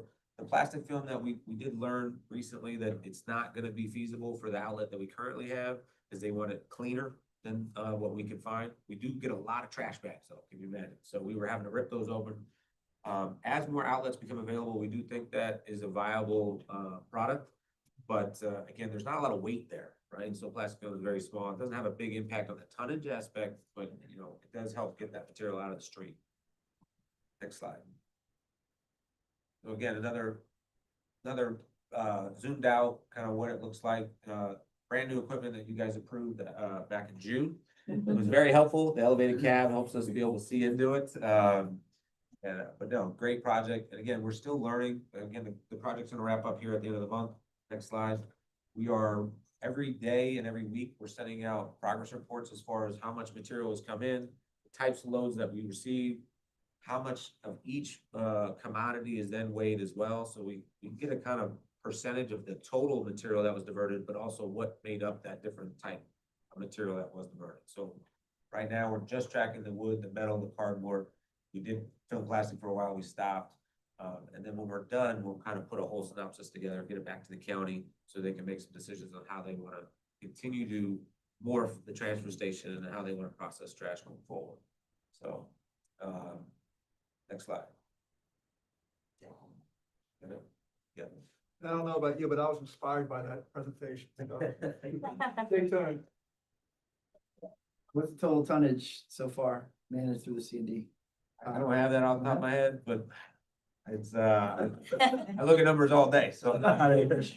But, no, I would say we're seeing some extreme success. It's an expensive pilot, so when you try and look at a cost per ton, it's not feasible. Again, this is more of a feasibility study. There's definitely quite a bit of metal and wood that is able to be recovered, and a lot of cardboard. Think about all the boxes we get in construction. If you buy cabinets, every cabinet's in a box. All the parts you buy in a box. So very successful on the wood, the metal, and the cardboard. I wouldn't say that any other items has stuck out to us as an option right now. But when you look at some of the other C&D facilities, like roof tiles are a big one, but they have to be handled specially. Not even a lot of C&D processing facilities will accept roof tiles. But they have a lot of weight. So you would say that if you can find that, you can move the needle, some of that stuff. I have a question. For the, for what you're able to put into, this pilot and remove from putting into the landfill essentially, right? Sure. Or incinerator. Or incinerator, right? Is Montgomery County going to then use those numbers for their reporting requirements for MDE or recycling or similar? You know how every February we all have to put our numbers into. Short answer is yes. We Yes. reported it sold. They'll go into those same numbers. It's inconsequential in terms of the volume since it's a small pilot. But Yeah. yes, they'll be reported if. It'll all get Once we sell it, it'll be reported. Okay. Yeah, so like the wood goes to the grinding lot, that tonnage gets captured, so it'll all be captured. Won't be isolated per se, but it'll be added to the existing numbers. Yeah. And I'd say the main purpose of their study and what they're looking at is how do they plan for the future? And this is does make a significant size percentage of the current waste stream, so if they can find a way to divert it out, it would help, so. This is in concert with a recent article that showed up in the newspapers recently about the direction the county's taking in terms of sustainability and the waste diversion. Question. Are we looking at, based on lessons learned at this pilot facility, are there lessons that we can transfer to Midshore? Short answer is yes. This type of work is really driven by the economics, and the economics are driven by volume. So we would have to again look at a waste sort at Midshore just to kind of get an idea what kind of volume we are seeing. And that varies because it's driven by what the neighboring C&D facilities charge, right? So Baker Jackson's price, we see a lot of C&D all of a sudden, so within our, but, yes, they can be translated to any, other of our clients. I don't imagine Prince George's County would be interested in this in the future. Thank Food you. waste and C&D. Those are our opportunities.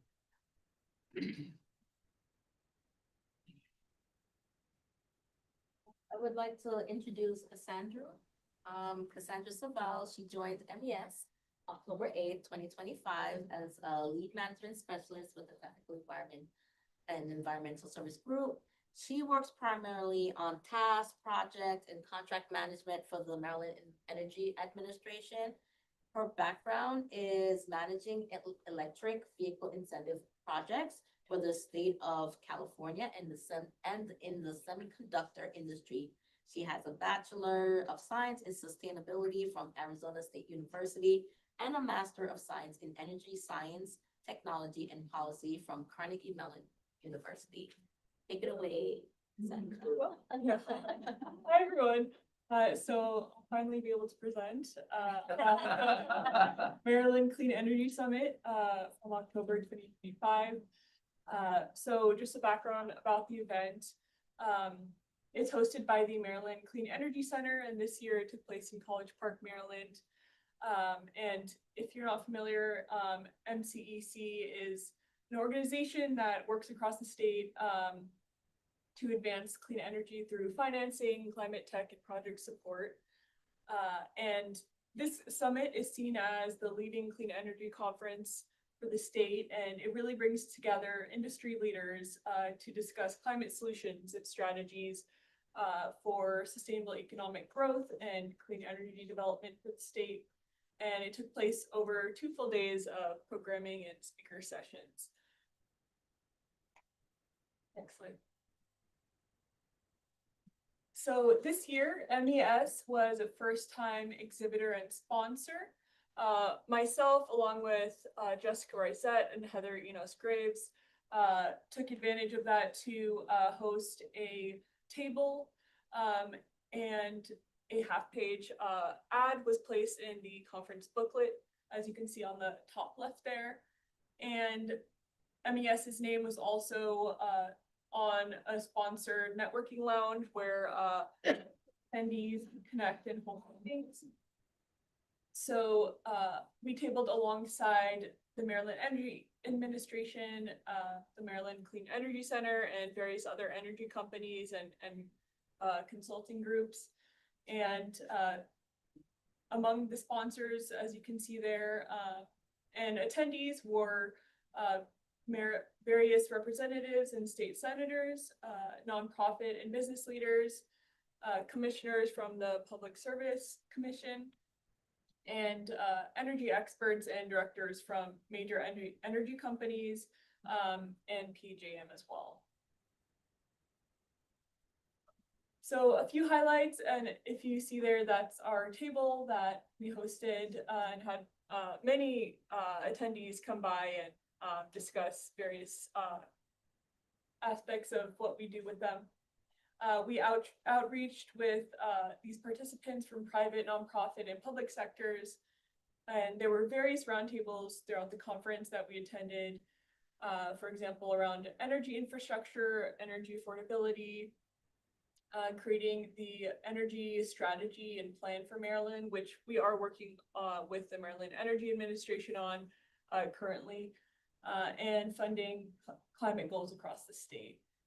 We organized a raffle for an orchid flower, which drew entries with business cards, which we were able to follow up with and keep in touch to maintain that relationship with different contacts and businesses. So from these sessions, we were able to take away some key points about Maryland's energy transition, and which really informs our work moving into this year with the Energy Administration around building energy performance standards and their economic benefits, heat pumps and weatherization for low and moderate income communities, and the cost improvements that can come from those upgrades. We also heard various success stories about funding community solar through different financing mechanisms and how the Energy Administration also can play a part in those projects. And a key overarching takeaway was the expectation of future electricity demand growth in the state, and discussing how we'll collaborate with across entities to meet those projections and build out transmission and generation for those years to come. So overall, it was an excellent first time opportunity for MES to get involved with this summit, and we gained various new contacts and established MES as a key partner to collaborate in the energy space. So it was a great opportunity, and hopefully we'll make it there again this year. Thank you. Any questions?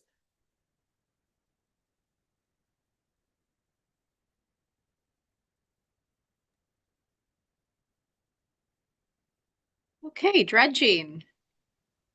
Thanks, Mr. Thank you. This month's EDR update is on the remediation support services that MES provides to the Maryland Port Administration at Dundalk Marine Terminal. Start with a little bit of history here. Going back into the 1960s, approximately 2.5 million cubic yards of chrome ore processing residue, which contains hexavalent chromium, was used to expand Dundalk Marine Terminal. The area encompasses about 148 acres of the 580 acre marine terminal. This was common practice back then. Of course, doesn't meet common, practice today or environmental regulations, but it was common at the time. Next slide. So from the 1970s up to 2006 timeframe, numerous environmental site investigations and some remediation work was done. But in 2006, consent decree was signed between the Maryland Port Administration, Honeywell, and the Maryland Department of the Environment to come up with a long-term remedy for the site. In 2012, the corrective measures alternative analysis was completed, and enhanced isolation and containment was chosen as the final remedy for the site. Basically, what that means is the chrome material would maintain in site. It wasn't going to be removed from the location, but a cap would be maintained, an asphalt cap would be maintained on site, and the storm drain system on site would be completely relined to prevent any groundwater infiltration of that contaminated groundwater that would eventually get to the river. So that was chosen in 2012. From then up until 2023, and some of it still is ongoing to this day, the remediation took place. In 2023, the Performance Management Program, which is the long-term comprehensive plan for long-term monitoring and performance of the corrective measures, was submitted to MDE and started to be implemented. Like I said, it's a very comprehensive plan. It covers everything from the surface cover and storm drain system monitoring and maintenance and corrective actions if needed, to also drinking water sampling and air monitoring. So it's a very comprehensive plan for the long-term remedy. So to switch gears a little bit into the services that MES provides at Dundalk Marine Terminal, one of our core parts is has and non-has groundwater, soil, and debris management. As I said, all the chrome material remained on site. So anytime there's an excavation or we break that cap, so to speak, we need to handle that material as hazardous waste. So we do all that management for MPA, for all the remediation projects, engineering projects, and emergency repair projects. One of the other properties of the chrome material is it expands and contracts. You either want to keep it wet or dry. If not, you see a lot of this expansion and contraction. So it creates more water main breaks than what you would usually see in a typical water distribution system. Next slide. Also, a key component to the work we do there is our water and wastewater group operates and maintains along with the tests, maintenance crew, maintains the groundwater treatment plant. That plant treats dry weather, stormwater, storm drain flow from 2 of the storm drain systems on site, along with other project water from these engineering construction projects. Like, so whenever there's an excavation, we have to handle it as hazardous waste. We don't want to take that off site. The plant can treat it for a couple of cents a gallon, so we treat all that on site. It's about, in total, with all the sources, about 35 million gallons of water a year that's treated at the plant. About 1 to 2 million of that is from on-site construction, engineering, remediation projects. This is a very collaborative effort between the wastewater crew and the EDR staff on site. That plant runs 24/7. If it's shut down, it may shut down a construction project or cause other issues for MPA. So it's a very collaborative effort, and the team works really great out there together to keep that plant up and running and provide great customer service. Next slide. And so with all of this work that we do, of course, there's a lot of environmental inspections, sampling and reporting work that needs to be done. One of our primary inspections that we do on a daily basis is our Resource Conservation Recovery Act inspections to meet those requirements, which are, if anybody's not familiar with RCRA, it's the hazardous waste regulations.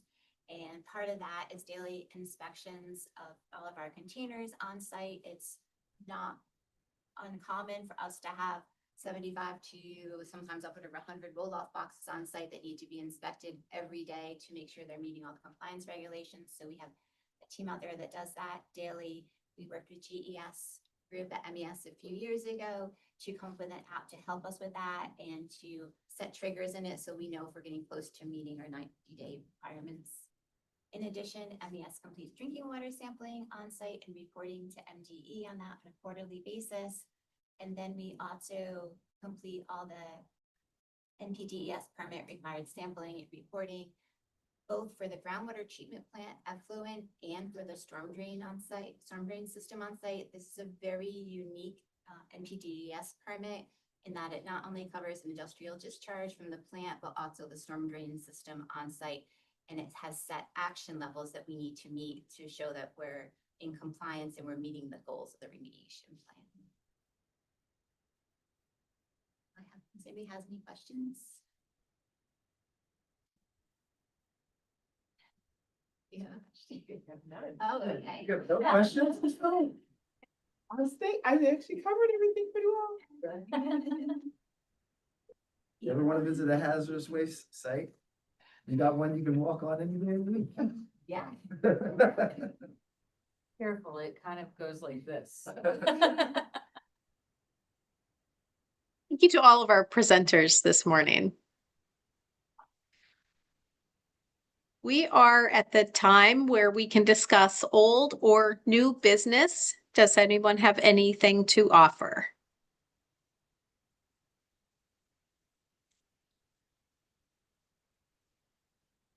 I am not hearing any new or old business. An announcement, the next meeting is Thursday, February 26th, 2026 at 9:30 a.m. And I look forward to seeing everybody then.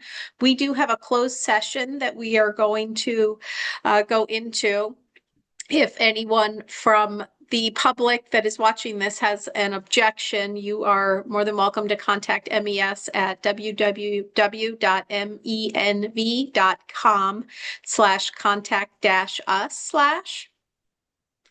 Otherwise, we will be going into closed session under General Provisions Article Section 3-305B to consider the acquisition of real property for a public purpose and matters directly related thereto, and to consult with staff, consultants, or other individuals about pending or potential litigation.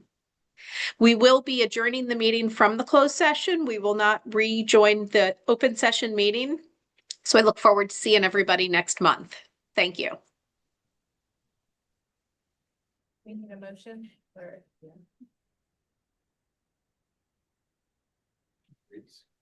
So Is there okay, so Mr. Botts moved to go into closed session. Is there a second? Second. Excellent. All those in favor, please raise your right hand and say aye. Aye. Aye. Aye. Any opposed? Okay, we will be moving into closed session. Thank you.